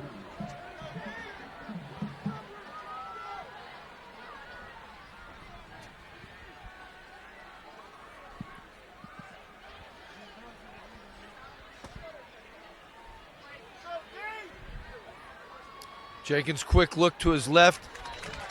Incomplete. That didn't look good from the get-go. No, it looked like that was tipped. Number 10, Jacob Dixon, got his right hand on the ball enough so that it was off the mark. He read that play nicely. Jack Young did about a 3-yard out, but the ball was underthrown. Like you said, if it was tipped, that explains why I never got there. So we have 2nd and goal from the 11. Young still wide left inside him, and now he's going to switch spots with Nate Baer. Moeller, the other slot man. Kimball wide right. A quick pass once again from Jenkins to Moeller. Nothing doing with number 3, Devin Andres, sniffing that one out. It's going to be a loss on the play. That was a short tackle. I mean, that's the difference. They ran that same play Mount Lebanon did earlier in this drive, and the Bethel Park secondary over-pursued, going for the ball instead of staying with the man, and it resulted in a long 13-yard gain. And this time it was not the case. They went for the man, and it resulted in a loss on the play. Loss of 4, bringing up a 3rd and 15. 3rd and goal from the 15. Jenkins quick drop looks, thrown to Nate Baer coming across on the slant, cannot hang on, and it's going to bring up a 4th down. And it looks like Coach Melnick will send Garrett Montilla and the field goal unit on. Pretty tight coverage. Lazari for Bethel Park was right there. From the 15 and on is number 15, Garrett Montilla. So Lebo unable to convert after a 1st and goal from the 6. A false start penalty took him back, and then a couple losses. This will be a 32-yard attempt by Montilla. His kick is up. And that kick is good.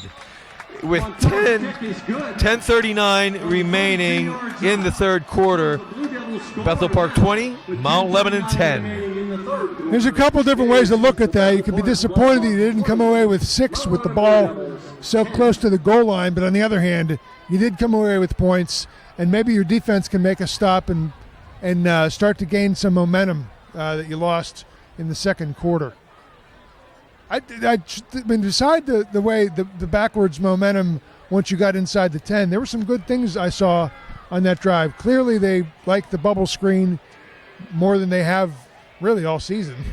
Yeah, Moeller having a nice game tonight, and then the big play by Jack Young. But as we said, it's stalled inside the 10-yard line.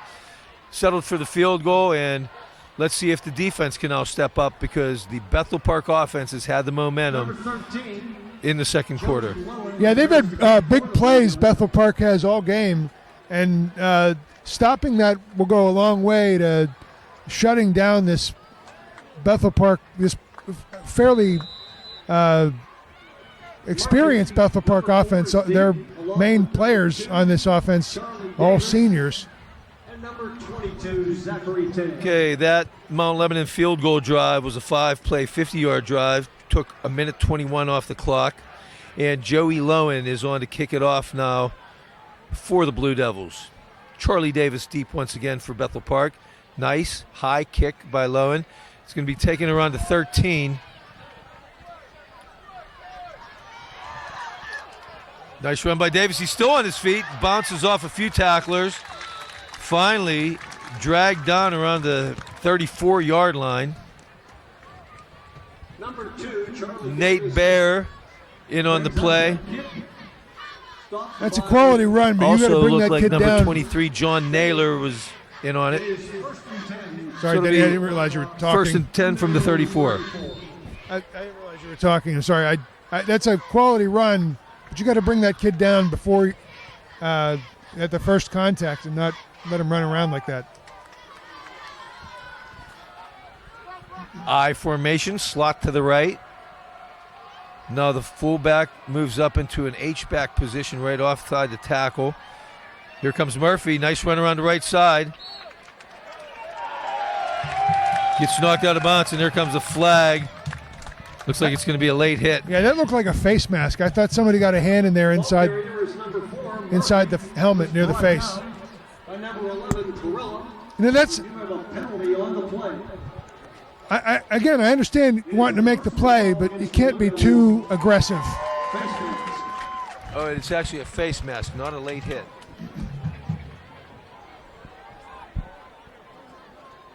Got to watch the hands. I mean, that's giving this team that's been able to move the ball the last quarter and a half roughly, pretty easily. It's given them 15 yards that they didn't have to earn. That's Lebo's 6th penalty for 39 yards now on the night. And it's 1st and 10, Bethel Park from the Mount Lebanon 43. Murphy takes the handoff, cuts left. He'll pick up about 3 on the play. Looks like Nate Baer was coming up there, helping out on the stop, along with Eric Kraus. 51, David All, and number 9. Bring it to the 40. Make it a 2nd down 7. Bring up a 2nd and 7 from the Blue Devil 40.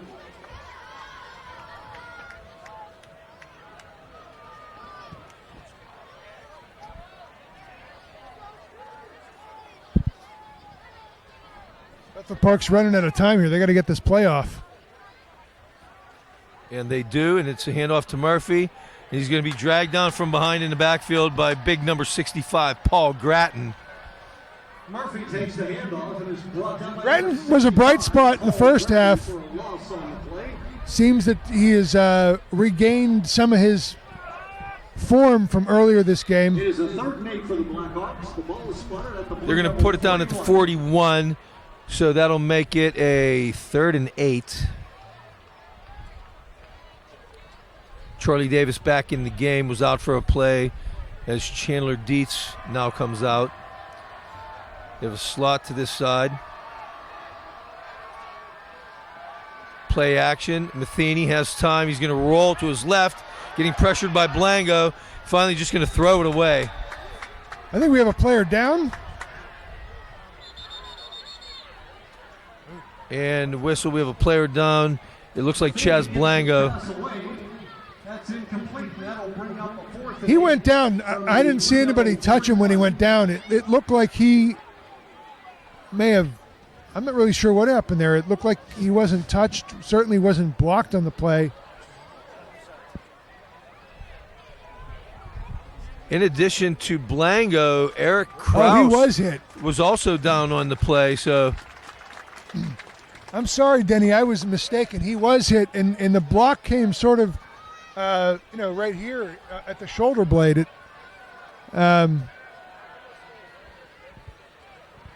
So Kraus is going to come out. Blango actually stays in after limping following the play. And there are flags on the play. Oh, they did call grounding, intentional grounding, loss of down on Levi Matheny. No receivers in the area when he got rid of it toward his sideline. Goes against the Blackhawks. And that's going to bring up a punting situation for the Blackhawks. 42. Levi Matheny is also the punter. Number 11, Edgar Perilla deep for Mount Lebanon. Ooh, just gets it away. Chaz Blango putting pressure on there. And Perilla's going to let it fall, and it's going to roll out of bounds at the 18-yard line. So the Blue Devils will start 1st and 10 from their own 18. That'll go for a 40-yard punt by Matheny, where Mount Lebanon will take over 1st and 10 at their own 18-yard line. 8:35 remaining in the 3rd quarter. Bethel Park 20, Mount Lebanon 10. Well, that was a good defensive stand. I mean, was not perfect by any means. But now that you have possession of the ball, it's time to get a long drive together and score some points and see what happens. Put the pressure back on. Komalafi now in at running back. I like this idea, having him in there. Grind out a running game. Didn't run much last series. It's going to be Jenkins on the quarterback keeper up the middle. He'll slide. And there are flags on the play Jenkins on the keeper. in the area where typically holding is the call. We have a flag on the play. And we have Blue Devils shaking their head as they walk backwards. So sure enough, the call is holding. It'll be a 10-yard penalty.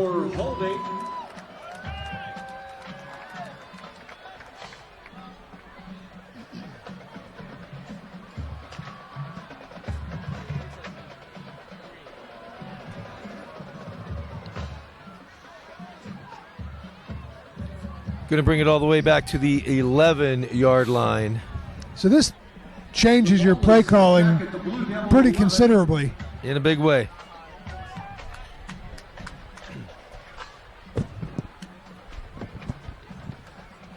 So it's actually 1st and 17 from where the holding call took place, as Mount Lebanon has to get to the 28 for a first down.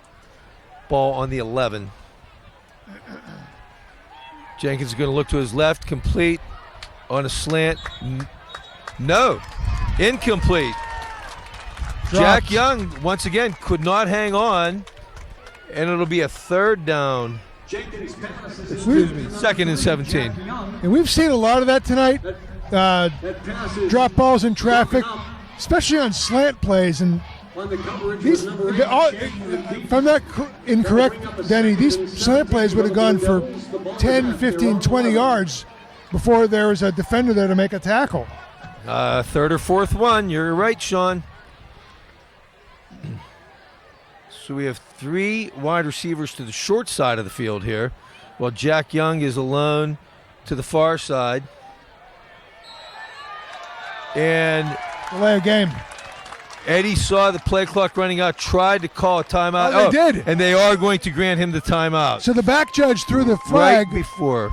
So the back judge on the near side threw the flag. He's the one whose job it is to monitor the clock. He threw the flag, but a different official granted the timeout to the Blue Devils, which surprised me. Jenkins was signaling the timeout before they blew the whistle, so it was pretty close, simultaneous, but as you said, the referee gave the benefit of the doubt. And while I have a moment, I'll give you our officiating crew tonight. Our referee, Steve Dobus, umpire Mark Miserak, our linesmen, Ken Simon, line judge Fred Bosch, side judge Mike Miller, and the field judge tonight is Jack Zillies. 8:01 remaining here in the third quarter. 20-10 Bethel Park. It's still relatively early in this half, but this is an important series for Mount Lebanon. They've got to get some momentum. The problem is that if they don't get momentum, the field position becomes an issue. Second down, 17.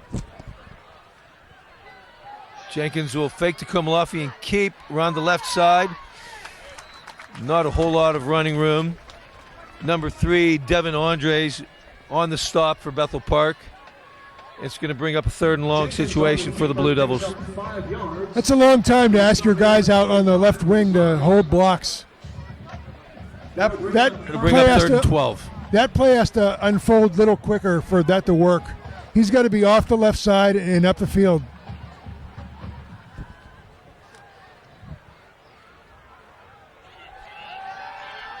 Eddie's getting pressured again. He's going to throw over the middle.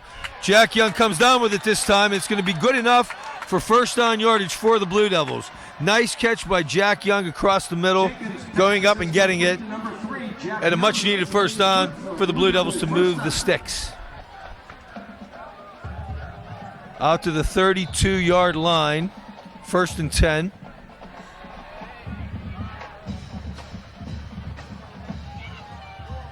Another fake handoff to Kumalafi.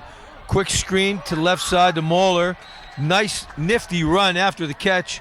It'll be enough for Mount Lebanon first down. They're going to move the chains again. That worked very nicely. So Jenkins rolls out to his left, freezing the defense. They're thinking run. He tosses the ball to his left, and then a juke and a jive later, you get a nice little gainer. Very nice play. 1st and 10 from the 45. Another quick look. Jenkins looks to his right. Complete to Nate Baer for a short gainer. May get 3 or 4 on it. Immediately met by number 2, Charlie Davis, and number 3, Devin Andres. He'll get 3 on it. It'll be 2nd and 7 from the Mount Lebanon 47-yard line.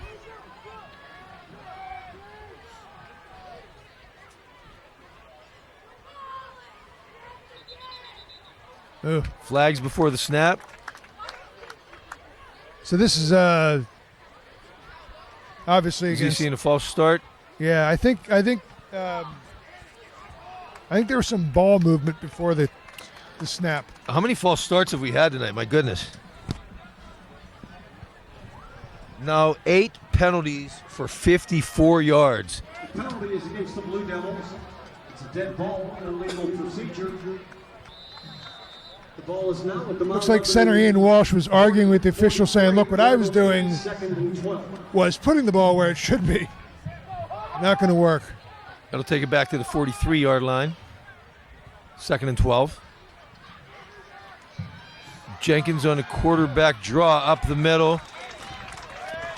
Going to be brought down by number 44, Christian Frazier. Jenkins on the keeper is brought down after a short gain by number 44, Frazier. Bring it out to the 47, so give them 4 on the play. It's going to be 3rd down and 8. Clearly what Mount Lebanon wants to do is neutralize this front 7 so that Mount Lebanon can do things like throw over the middle. Mount Lebanon 5 of 9 on 3rd downs. Jenkins looks on the slant, complete. Moeller, nice catch. Pulls it in.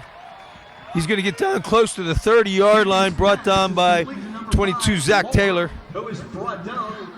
Moeller having a heck of a game tonight. His best game as a Blue Devil. 32. Now with 7 catches for 78 yards. 1st and 10 from the 32. Fakes the handoff to Harvey. Throws to Moeller once again. A little shake and bake. Finds some room. We have a flag on the play, though, thrown in the direction of Jack Young. Yeah, this is coming back, unfortunately. Jenkins pass is complete to number 5, Moeller. Once again, we have a flag on the play. Something about that play. For an illegal block. Yeah, illegal block. The thing, Denny, is that you have pre-snap penalties, and those are pretty frustrating. But you have a play that goes for a gain like this, and that didn't have to be a penalty. No, I just watched the replay, and Jack Young basically just came up and shoved him in the back and knocked him over. Not a smart play. Negating another gainer for Moeller.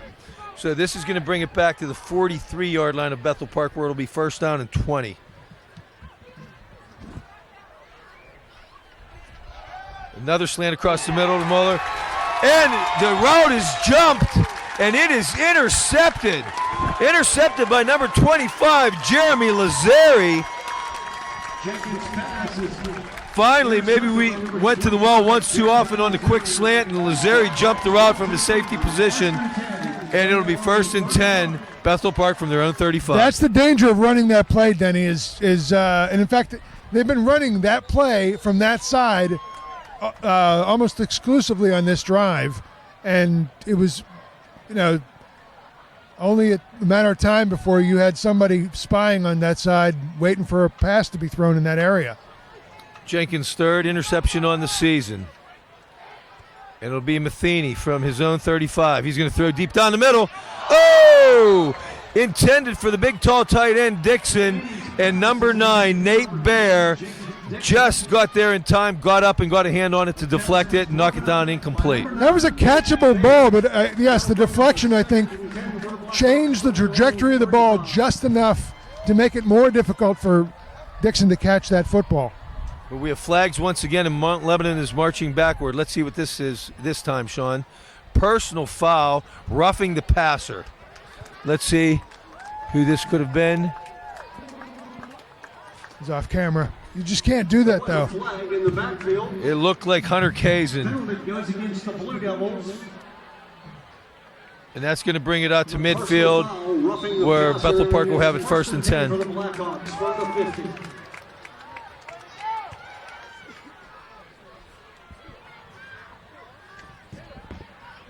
Murphy tries it up the middle, nowhere to go. He's going to lose a yard or 2. Mount Lebanon now 10 penalties for 84 yards on the night. You can't go negative 84 in the wrong direction and hope to have good results. Especially when you're down by 10 points. in the third quarter. Number 66, Hunter Kaiser. Murphy's going to lose a yard on the play where it'll be 2nd and 11 from Bethel Park's own 49-yard line.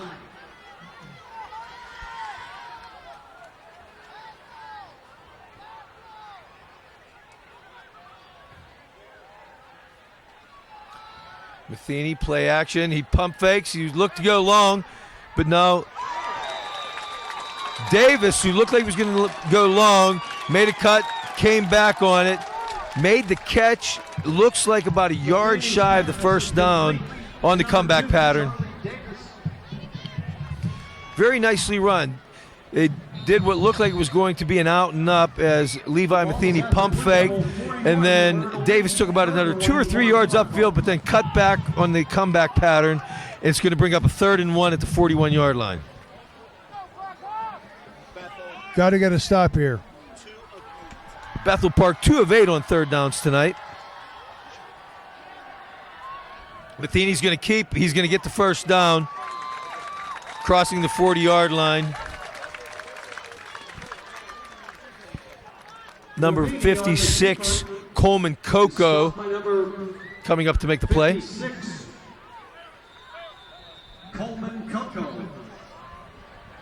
It is a 1st and 10 for the Blackhawks. Coleman Coco, sophomore linebacker now in. Guessing that Eric Krause is still banged up, that he's not in the game right now and on the sideline, and Coco seeing his first action of the night. Matheny, quick pass, but there's going to be flags before the snap. They weren't set. You can't allow that to go. That's a procedure penalty against Bethel Park. Yeah, quick look out to Zach Taylor, but this thing's going to come back as it was blown dead before the snap. You mentioned banged up, Denny. The penalty goes against the Blackhawks. The call is an illegal shift. Bethel Park's Charlie Davis on the sidelines now getting taped up. Our spotter, Jack Kazor, pointed that out to me a moment ago, and I'm not sure if this is injury-related or if there's an equipment issue. He does seem to be rocking back and forth on something to make sure it feels all right, so I'm wondering if he's got some issue with his foot. Matheny looks. He's going to throw across the middle, complete to the big tight end, number 10, Dixon.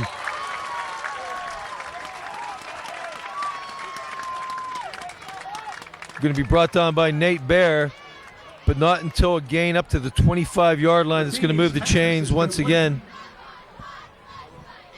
18 yards on the gain.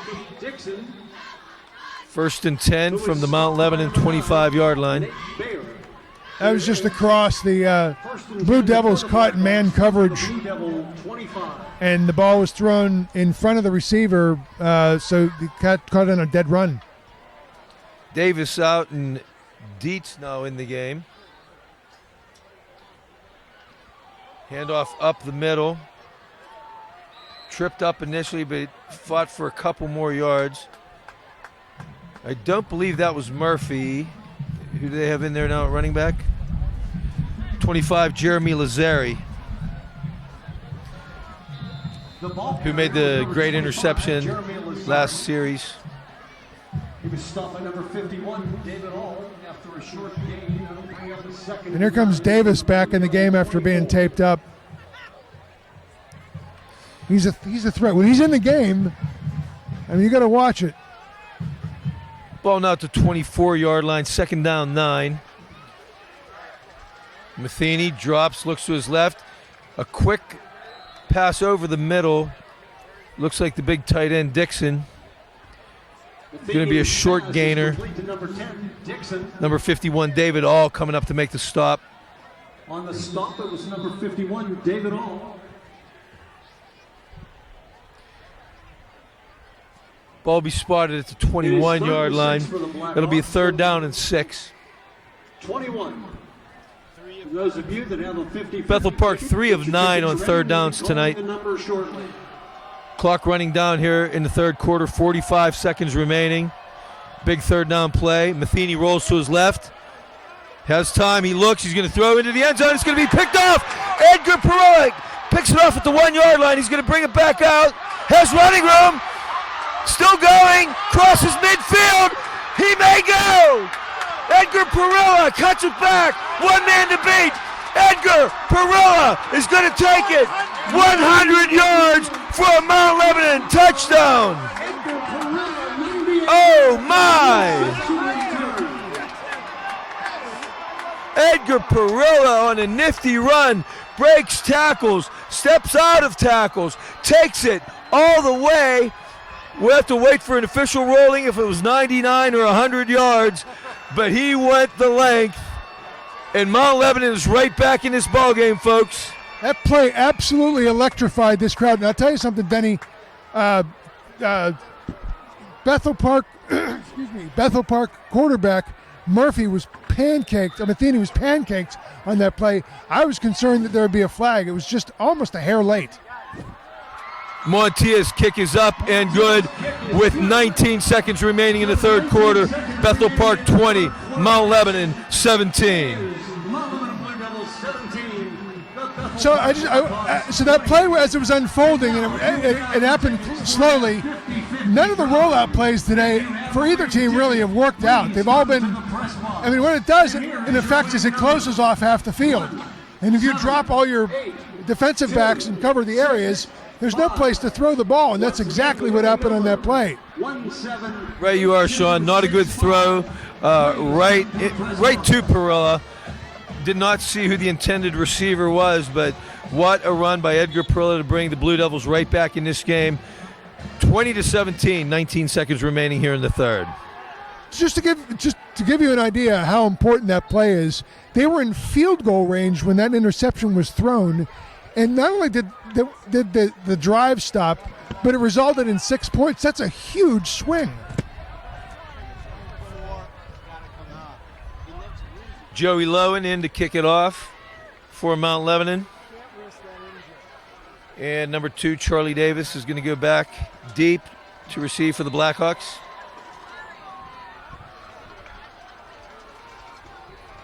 Joey Lowen prepares to kick for Mount Lebanon. What a game, Sean. Pretty good. It's a game again with 19 seconds to go in the third quarter. Number 2, Charlie Davis, and number 22, Zachary Taylor. Short kick, taken at about the 16-yard line by Taylor. And gets tripped up. Bo Greenwood hanging onto the ankle there and drags him down at the 25-yard line, where Bethel Park will take over 1st and 10. So your defense comes up with a stop and has retaken the momentum, although Mount Lebanon still doesn't have a lead. But you want to capitalize on that. You don't want to give them the opportunity to get right back in this game and steal the momentum back. Got to make plays here. Most likely the last play of the third quarter. Matheny lines him up, I formation behind him, wide receiver to each side. Quick throw to the right, incomplete, in and out of the hands of number 22, Zach Taylor. Pass was right there, dropped.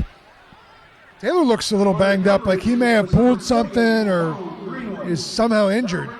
You're right, he had the ball, it hit him right in the numbers.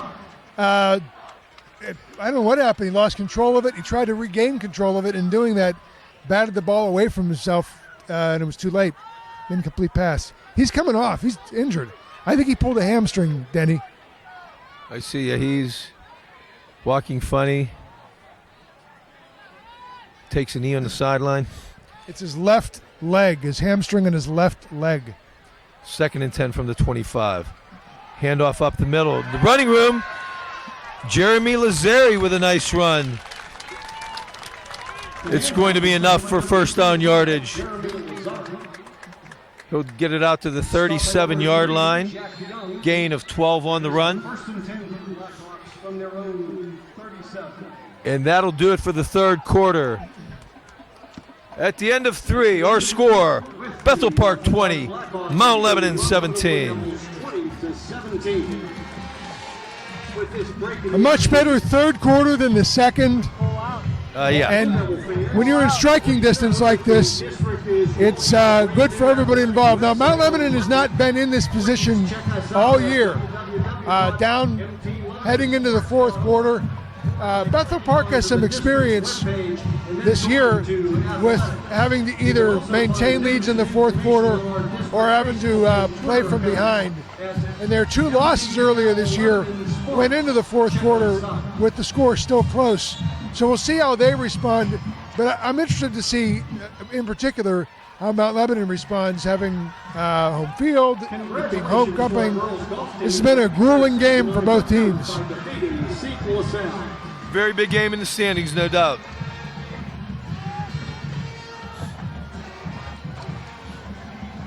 Eddie Jenkins, who was out for a few plays, is back in at corner now for the Blue Devils. Handoff up the middle to Murphy, who was on the sideline. They had his shoe off. I think he was getting his ankle taped in the timeout. Not much running room up the middle there for Murphy. Number 4, Murphy. Give him a yard. Is stopped by number 51, David All, after a short gain. It'll be 2nd and 9 from the 38. With a pickup of 1, that'll bring up 2nd down and 9 from the Blackhawk 38. Murphy comes out. Fullback number 46, Brandon Johnson, goes in his place. Murphy held in check for the most part tonight. 14 carries, 64 yards. 2nd and 9. Matheny drops back. He's going to go deep down the middle. Racing under was Charlie Davis, just out of his reach. Edgar Perilla on the coverage for Mount Lebanon. Had that been on target, that could have been a real problem. Big time. Matheny's pass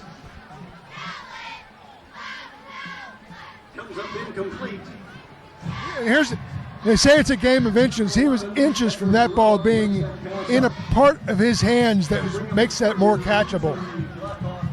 And possibly a 62-yard touchdown. Bethel Park, 3 of 9 on third downs tonight. Levi Matheny, 11 of 21, 221 yards on the night, 1 interception. He has rushed it for 2 touchdowns. He's going to play action. He's going to throw. Oh, looked like he wanted to go screen to Murphy to the left, and Murphy fell down. Ball falls incomplete. Going to bring up a punting down. 4th and 9 for the Blackhawks. Murphy got all turned around. I don't know if he tripped over his own feet or one of his lineman's feet, or if he got tangled up with a Mount Lebanon player. 4th and 9 from the 38. Matheny on to punt. Perilla deep to receive. See if we can get another electrifying run out of Perilla here. He's going to come up and make the catch. Makes a nifty move to his right. Has some room, and here he goes. Edgar Perilla. He's off to the races again. Only Matheny to beat, and Matheny does knock him out of bounds. Oh, we have a scrap going on near the Mount Lebanon sideline. One of the Bethel Park players going crazy. His helmet's off. I have to Number think he has to leave. 86 of Bethel Park causing some mayhem.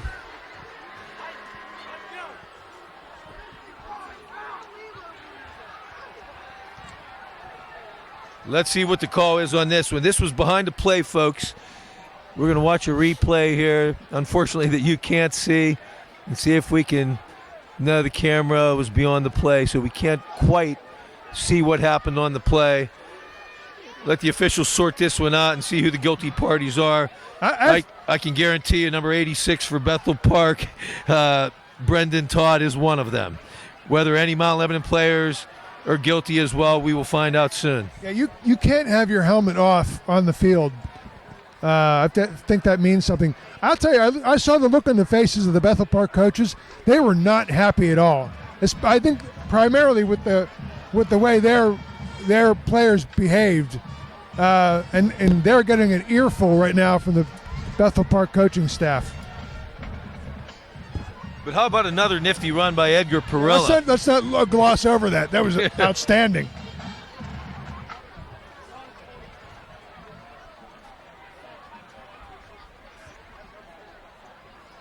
Didn't get the exact yardage. It was around a 40-yard return. 39, we have it now officially.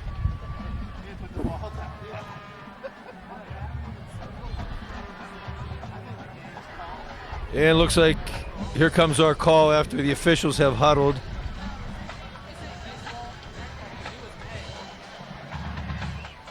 No, they're not quite ready to deliver the call.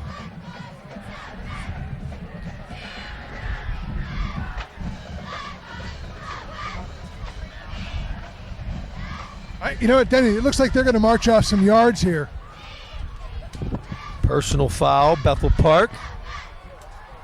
And it will only be on Bethel Park. Foul against one of the Bethel Park players. The player has been ejected from the game. That would presumably be number 86. Has to be.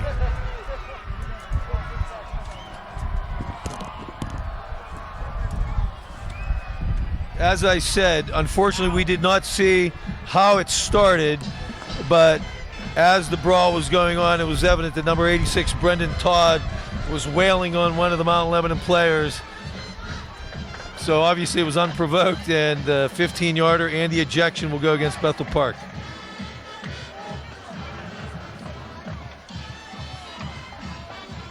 Coach Jeff Matheny out there pleading his case now as the officials explain their call.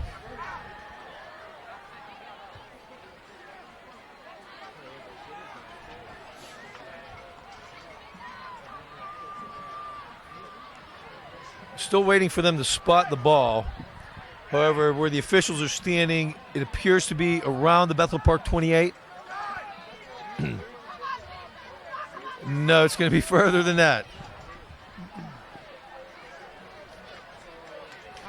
Apparently, Perilla's run stopped at the 28, and from there they're going to march off the penalty.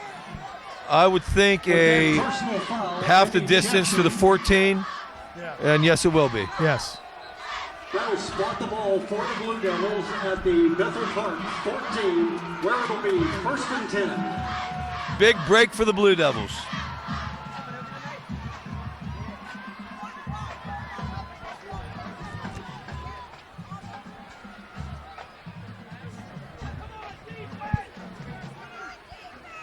So, with 10:49 remaining in the game, score Bethel Park 20, Mount Lebanon 17. Blue Devils take over at the Bethel Park 14. They got a stack receivers, 3 to the left. Handoff.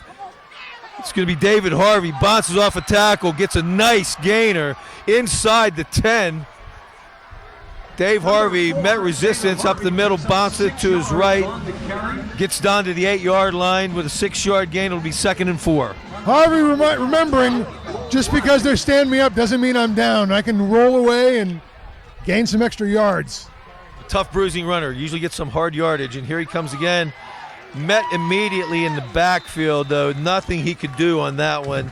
He did drag him for a few yards, but Cole Rogers busted through and made the play. Met him in the backfield. Rogers had him at the waist and got dragged for a few inches before he decided, nah, I've had enough. 3rd and 6 from the 10. Option. Jenkins pitches. Harvey running to the right. Gets hit but drags a tackler for a couple yards. It's going to be close, Sean. I think he got the first down, Denny. It looked like he crossed it. It's going to all depend on the mark here. He had to get to the 4. Yeah, it looks like he got there. And he's marking it right on the 4, and it'll be 1st and goal, Mount Lebanon on the 4-yard line. The Blue Devil first down where it will be 1st and goal from the Blackhawk 4. Going same formation, 3 left, 1 wide to the right. Harvey, single setback. Harvey's going to take, no, it's going to be a keeper. Jenkins fakes the handoff. He's going to get down to the 1-yard line. Eddie Jenkins, nice ball fake. Down to the 1 where he's going to get met by number 50, Sean Davis, where it's going to be 2nd and goal at the 1. 3-yard pickup by number 50, Sean Davis. I don't know, Sean. I think you got to give it to Harvey here. He can get a tough yard for you anytime. Yep. I mean, they're expecting that the quarterback to take the ball, to keep the ball. I don't know. I'd give it to Harvey. Let him pound it up the middle here. I agree. Move the pile. Here we go. It will be Harvey, and he will get there for the Mount Lebanon touchdown. David Harvey, his 9th rushing touchdown of the season. David Harvey. Levi Matheny thought he had that play sniffed out. He was there at his arms around the ball carrier, but was not able to bring him down. And the touchdown puts Mount Lebanon back in the lead for the first time since the first quarter. Or early second anyway. Early second, correct. Montia on for the point after. His kick is up. His kick is good. And with 8:43 remaining in the game, Mount Lebanon back on top. Mount Lebanon 23, Bethel Park 20. Remaining in the game, 24-20. That's a 5-play drive, 28 yards, took 2:06 off the clock. More importantly, the momentum is squarely with Mount Lebanon, and their defense has to come out and make plays and keep making stops and keep Bethel Park out of scoring position. All righty. I should add that the extra point forces the issue too. The field goal will not help Bethel Park. That was important. Great point, Sean. So let's see if the good guys here can stop them on defense.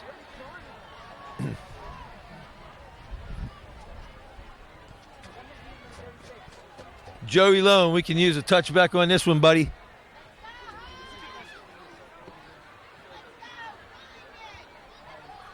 And Charlie Davis deep once again. Number 13, Joey Lowen prepares to kick for the Blue Devils. As deep, number 4, Teron Murphy. Number 2, Charlie Davis. And number 22, Zach Taylor. Low and a high kick. It's not going to get to the end zone. It'll be Davis at his own 6. He has running room. Oh, does he ever? Joey Lowen's going to come up and slow him down. Thank goodness. And finally, number 43, Donald DeCaro makes the stop, but great effort by kicker Joey Lowen to wrap up the leg, slow him down for DeCaro's tackle. If you're a Blue Devil fan, that's what trouble looks like. I think a lot of folks looking at that play said, oh boy. The tackle was made. A lot of running room that time. So let's see if the defense can stand him up here.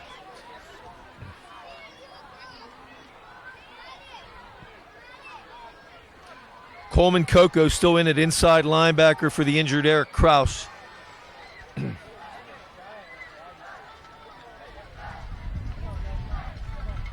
Matheny going to hand off to Murphy. Going to turn it outside. Has running room. Finally knocked out of bounds. Looks like it may be enough for first down yardage, though. Murphy takes the handoff and is brought down by number 11. Looks like Perilla knocked him out of bounds at midfield, but it'll be a gain of 10. No, they're going to call it just shy of a first down. Not sure how when the ball was on the 40-yard line. Nose is touching the 50. And the officials have changed their mind, and they are now moving the sticks and calling it a first down.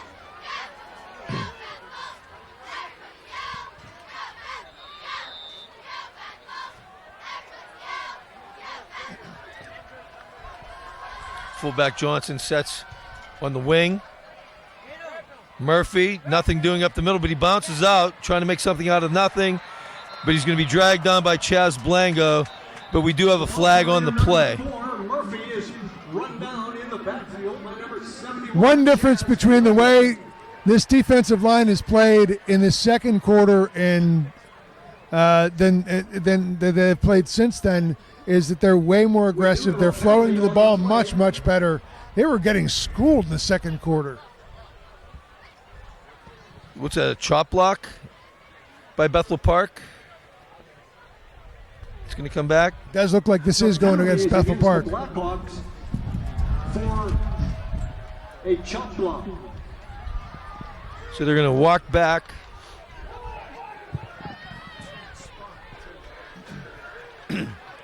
All the way back to the Bethel Park 31-yard line. Will set the Blackhawks back to their own 31.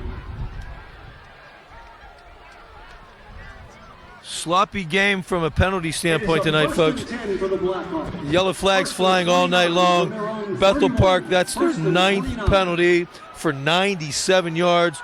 Mount Lebanon with 10 penalties for 84 yards on the night. But they got first and a mile now from their own 31-yard line. Quick pass to Davis. He's going to gain 9 on the play. Make that 10 out to the 41-yard line. Coco on the stop for Mount Lebanon. So Davis is their playmaker, and you always have to keep an eye on him. Make sure you know where he's going, what he's doing, because he can turn the tables of this game pretty quickly if he wanted to. Yes, he can. And he's split to the left now in a 3-receiver set. Taylor wide right, Chandler Dietz in the slot. Matheny has time. He's going to go deep down the middle. He has Taylor overthrown just out of the outstretched arms, but good coverage by Eddie Jenkins on the play for Mount Lebanon. It's going to bring up a 3rd and long. Looked like he may have actually overrun that ball. It looked like obviously it's a post pattern, a standard post pattern. He ran to the spot where he thought the ball was going to be, and at the last minute the ball either took off in another direction, but it looked like he outran it. He's limping now too. Remember, he came out having a hamstring issue earlier. Yes, he did. Good coverage by Jenkins on the play. And it's going to bring up a 3rd and 20 from the Bethel Park 41-yard line. They're going to bring Murphy in motion from a slot position. Matheny looks, throws, complete to Murphy. And coming up is Edgar Perilla along with Nate Bear. And it's going to fall short of a first down. It's going to go to the Mount Lebanon 46-yard line, where it's going to be about a 4th and 6. There's still plenty of time left in this game, so and Bethel Park's going to kick the ball, which is what I expected them to do. But 6:30 on a winding clock. Matheny, hard to tell if he's in punt formation or just the deep shotgun. He only has a 9-yard drop, and he is going to run to his left. He's going to look to throw, and he overthrows his receiver. He had Charlie Davis open, and it was a high throw by Matheny, and the ball will go over on downs to Mount Lebanon. I have to say, I'm not in agreement with that play call. It strikes me that you play the field position game at that point. I mean, if they convert that play, nobody's talking about it. Everybody talks about how they converted that play. But with only a 9-yard drop, it looked like something fishy was coming up there, and sure enough, they tried to convert. Had an open receiver, but Matheny just overthrew Davis on the play. It'll be 1st and 10, Mount Lebanon from their own 46-yard line. Mount Lebanon leads 24-20, 6:16 remaining. You have to like those odds, too. Matheny's rolling to his left, throws left. There's nothing awkward about that throw. It was a little high. I wouldn't say that it was necessarily catchable, though. Okay, David Harvey back in at running back. Jenkins will give it to him. He's going to run it up the middle and get some good hard-fought yardage. He'll get at least 4 on the play. Number 4, David Harvey. I'd like to see the Blue Devils take their time here. Run some clock. Nose guard Chris Pauley on the stop for Bethel Park. He does get to midfield, so gain of 4, 2nd down 6.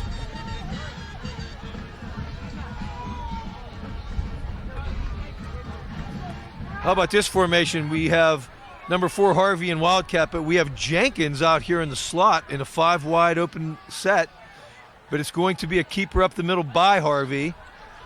Another good hard run by David Harvey. He's going to fall just short, I believe, of first down. Oh, no, they're giving him the first down. That's a first down. They're going to give it to him, yes. Yes. I think the spot may have been a bit generous. Agree. That's why I thought he was a yard shy. So 1st and 10, Mount Lebanon from the Bethel Park 43. Clock winding down to 5:15. Yeah, I mean, you're playing Bethel Park, but you're also playing the clock here, and you need to manage it properly. You want to wind that thing down. Harvey again. Nice run. Great run by David Harvey. Gets hit 3 times and is going to squeeze out and get enough for first down yardage for the Blue Devils. David Harvey, who is brought down by number 11, Matheny. But not before he gets another Blue Devils first down. As we all know, Coach Mike Melnick, he likes to throw it around, but he is grinding it out here with 4:46 remaining in the game, trying to eat clock, maintain possession, and try to hold the ball for the remainder of the game.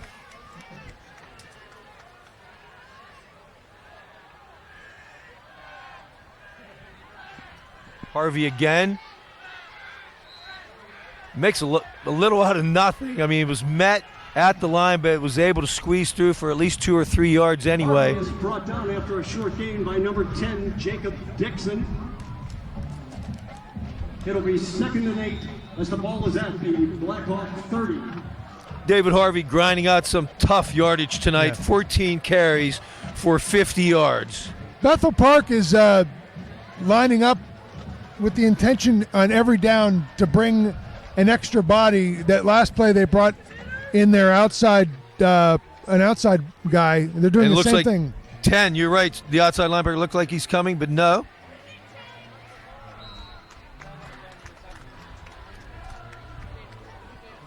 David Harvey takes the handoff. That time Harvey's met at the lines, able to drag him for another yard, but the ball is now at the 28-yard line where it's going to be a 3rd and 7. And 6 for the Blue Devils. So Mount Lebanon converting nicely tonight on 3rd down, 7 of 11 on 3rd down plays. But this is a big one. It'll be interesting to see if they take advantage of what appears to be the corner blitz. Play clock running down, and Jenkins is waiting. He'll call timeout with 1 second left on the play clock. Timeout is called by Mount Lebanon. Congratulations to our boys golf team for becoming So I'm just speculating here. You have a 4-point lead. Playoffs will begin this week. A first down would be nice. What it does is give you probably another couple of minutes with the football, assuming that you're able to run those plays. But if they convert the first down here, you could do it on the round.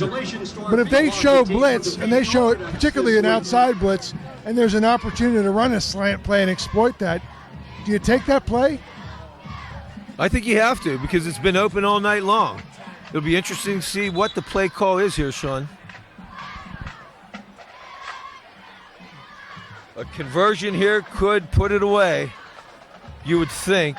Although Bethel Park still has all 3 timeouts left. Mount Lebanon down to 1 timeout remaining. So if they convert here, certainly Bethel Park would be compelled to take a timeout either after the first down play or immediately after the first down conversion. But they have to convert here first for that to happen. 3:05 on the clock. Big 3rd down play. Let's call it 3rd and 6. It looks like Bethel Park might be selling out to the run. As the play clock's running down again, Mount Lebanon taking forever to get a play in. Play clock down to 3. Just gets it off in time. Harvey up the middle, busts through. What a tough run. It'll be enough for a first down, and he's still on his feet. David Harvey, good hard run, moving the chains for Mount Lebanon, and that's going to make it very difficult for the Blackhawks now with under 3 minutes remaining in the game. You needed guys to step up, guys who aren't the stars on this team. Harvey made himself certainly noticeable on that play. 1st and 10, ball on the Bethel Park 17.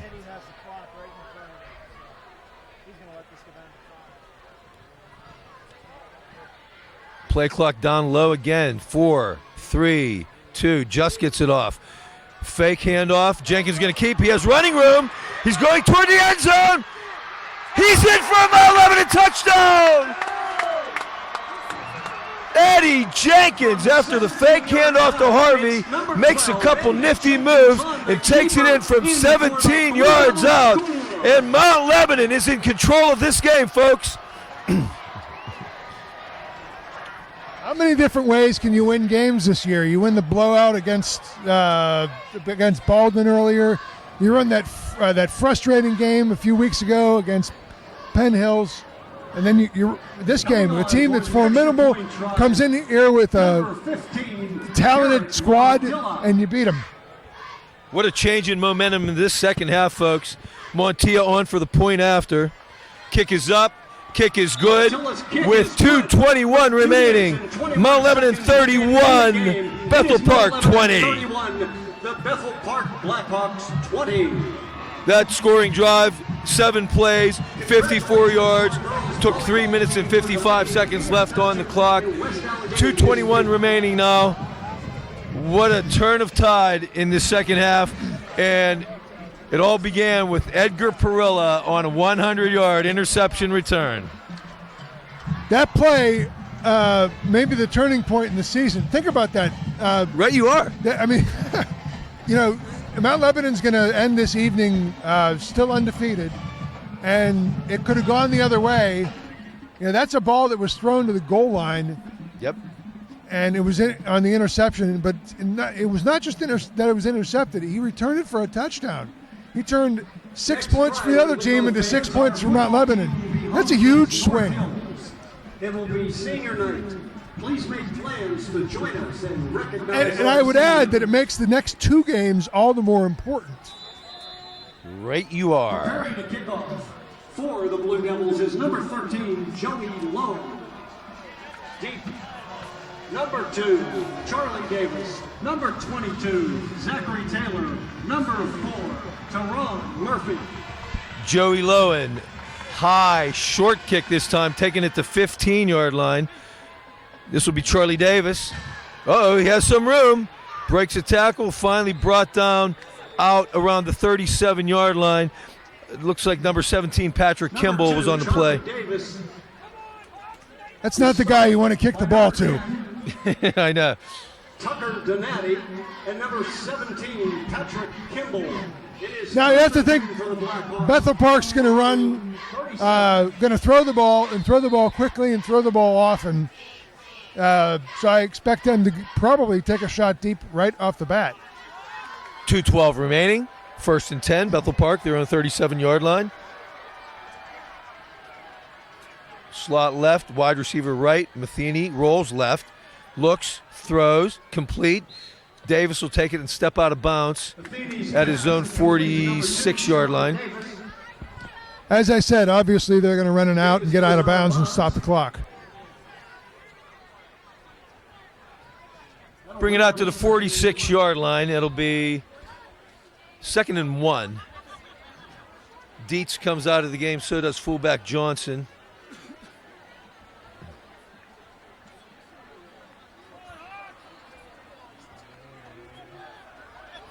They're going to go out of an I formation. Frazier now in there in the backfield. Taylor split right, Davis left. Matheny rolls, looks. Complete to Dixon. He's going to be dragged on by Jenkins at the Mount Lebanon 40-yard line. Matheny's pass is complete to number 10, Jenkins making a short tackle there at a time when a short tackle was needed. There's still 2 minutes to go in this game. I've seen wilder things happen. I don't need to see them in this game, though. I hear you. They're going to go 3 wide. Matheny has time, looks over the middle, hits the tight end Dixon. He's going to get out of bounds to stop the clock. Knocked out by Nate Baer. Complete to number 10, Dixon. He is run out of bounds by number 9, Nate Baer. We'll bring it down to the 31-yard line. Going to be 2nd and 1 again. 1:47 remaining on the clock. 31-20 Mount Lebanon in the lead. Bethel Park driving down to the Mount Lebanon 31. Matheny out of the pistol. Has Murphy to his left in the backfield. Turns, throws to Murphy. Goes to his left. He's going to gain 4 or 5 yards on the play. He's going to get knocked out of bounds to stop the clock once again. Taken in by number 4, Murphy. Bethel Park doing a nice job of getting out of bounds last few plays to stop the clock. Number 51, David All, knocked him out of bounds. 1st and 10. Matheny looks to his right, complete to Taylor. Nice tackle by Edgar Perilla, having a heck of a night. And Taylor's not getting up after that hit. Yeah, and Taylor's already injured with his on-again, off-again hamstring issues throughout the night. He just got leveled.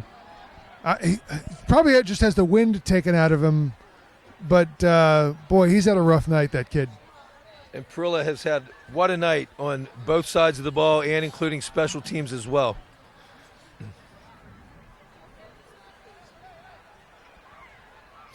.134 remaining in this game.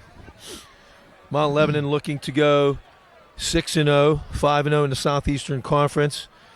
Bethel Park with a loss would go to 3-3 overall and 2-2 in the conference.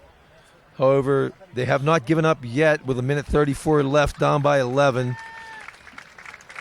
Would need 2 scores, and Taylor is up, coming off on his own power. So I think you're right, Sean. It must have just been the wind knocked out of him with Perilla putting a helmet to the gut of Zach Taylor.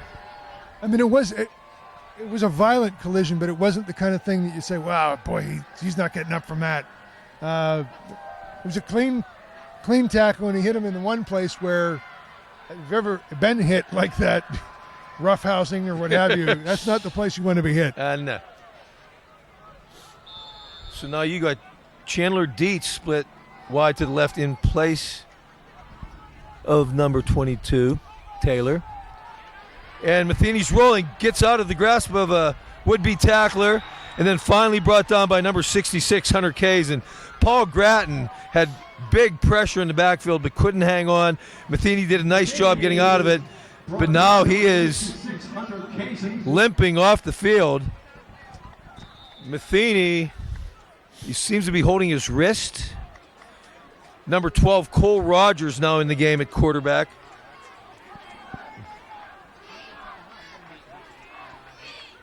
Rogers drops, looks to his left, incomplete.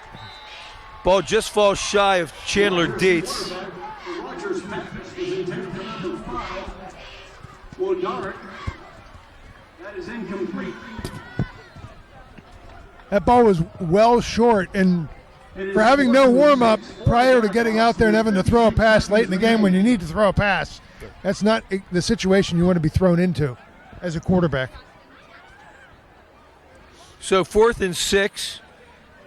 Cole Rogers, the 5'8", 185-pound junior, now in the game for Bethel Park, trying to convert a 4th and 6 from the Mount Lebanon 22-yard line. Rogers, play action, has time, looks, incomplete. Pass intended for number 44, Christian Frazier, and the ball's going to go over on downs to Mount Lebanon.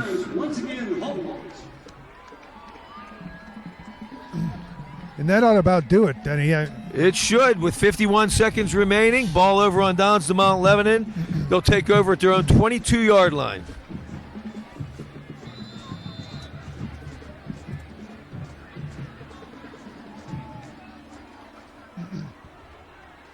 Well, the good news about this is you have there's plenty for Mount Lebanon to look at with film, plenty for them to look back on the game as to how well they played and areas where they can improve.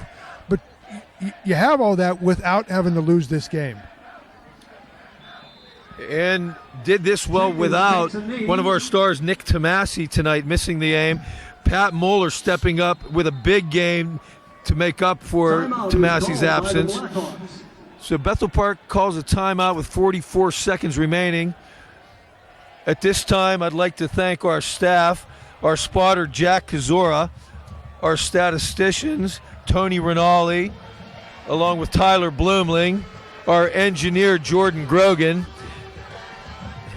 doing a great job providing the numbers and the spotting for us tonight. Our crew's done a great job here in our 3rd game. Then you always want to win on homecoming, and for a while there, this looked like it wasn't going the right way. Like Completely turn of events in the second quarter. Yep. But thank God we turned it back around again. And let's credit this team. I mean, they coalesced around, what I thought was players that could make plays and stepped up when they needed to make plays. All night, really. And the Blue Devils in victory formation as Eddie Jenkins takes a knee. And Jenkins takes a knee. Clock ticking with 33 seconds left.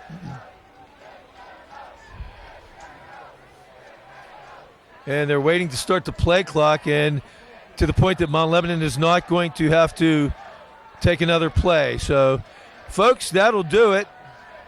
With the clock running down, the Blue Devils are going to hang on for their 6th win of the season, going 5-0 in the Southeastern Conference. They're going to win this win by a score of 31-20. Bethel Park will fall to 3-3 overall, 2-2 in the Southeastern Conference. That's the game, ladies and gentlemen. And they've won some games this year. I didn't think they'd beat Upper St. Clair, and they lost a couple games they were in this year. Did Bethel Park, and this is a game I think they came in thinking they could win, and at halftime I'm sure they thought we got this, and it just kind of unraveled for them.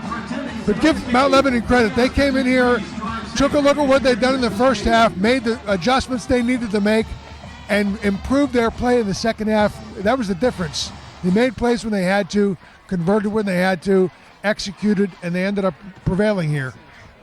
Great win. Let's give you some final game stats for Mount Lebanon. Eddie Jenkins finished the game 14 of 25 for 166 yards, 1 interception, 2 touchdowns.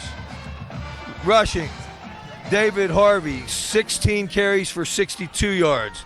Receiving, Patrick Moeller with his best game as a Blue Devil, 7 catches, 78 yards. For Bethel Park, Levi Matheny, 18 for 31 passing, 286 yards, 1 interception. He also ran the ball 9 times for 48 yards and 2 touchdowns. Other rusher was Teron Murphy, 16 carries for 70 yards, but held in check well below his 150-yard average per game. Receiving, Charlie Davis, what a night, 6 catches for 138 yards, continuing his great season. And the big tight end, number 10, Dixon, 6 catches for 83 yards. Terrific performance on both offense and defense. I mean, there were issues in the second quarter, but good teams prevail in these situations. They look at what they've done, find ways to improve, and they improve on that. Great game, great comeback win by the Blue Devils. So, signing off here from Mount Lebanon Stadium, for my color commentator, Sean Fogarty, I'm Denny Pastufka saying so long from Mount Lebanon Stadium. Good night, folks.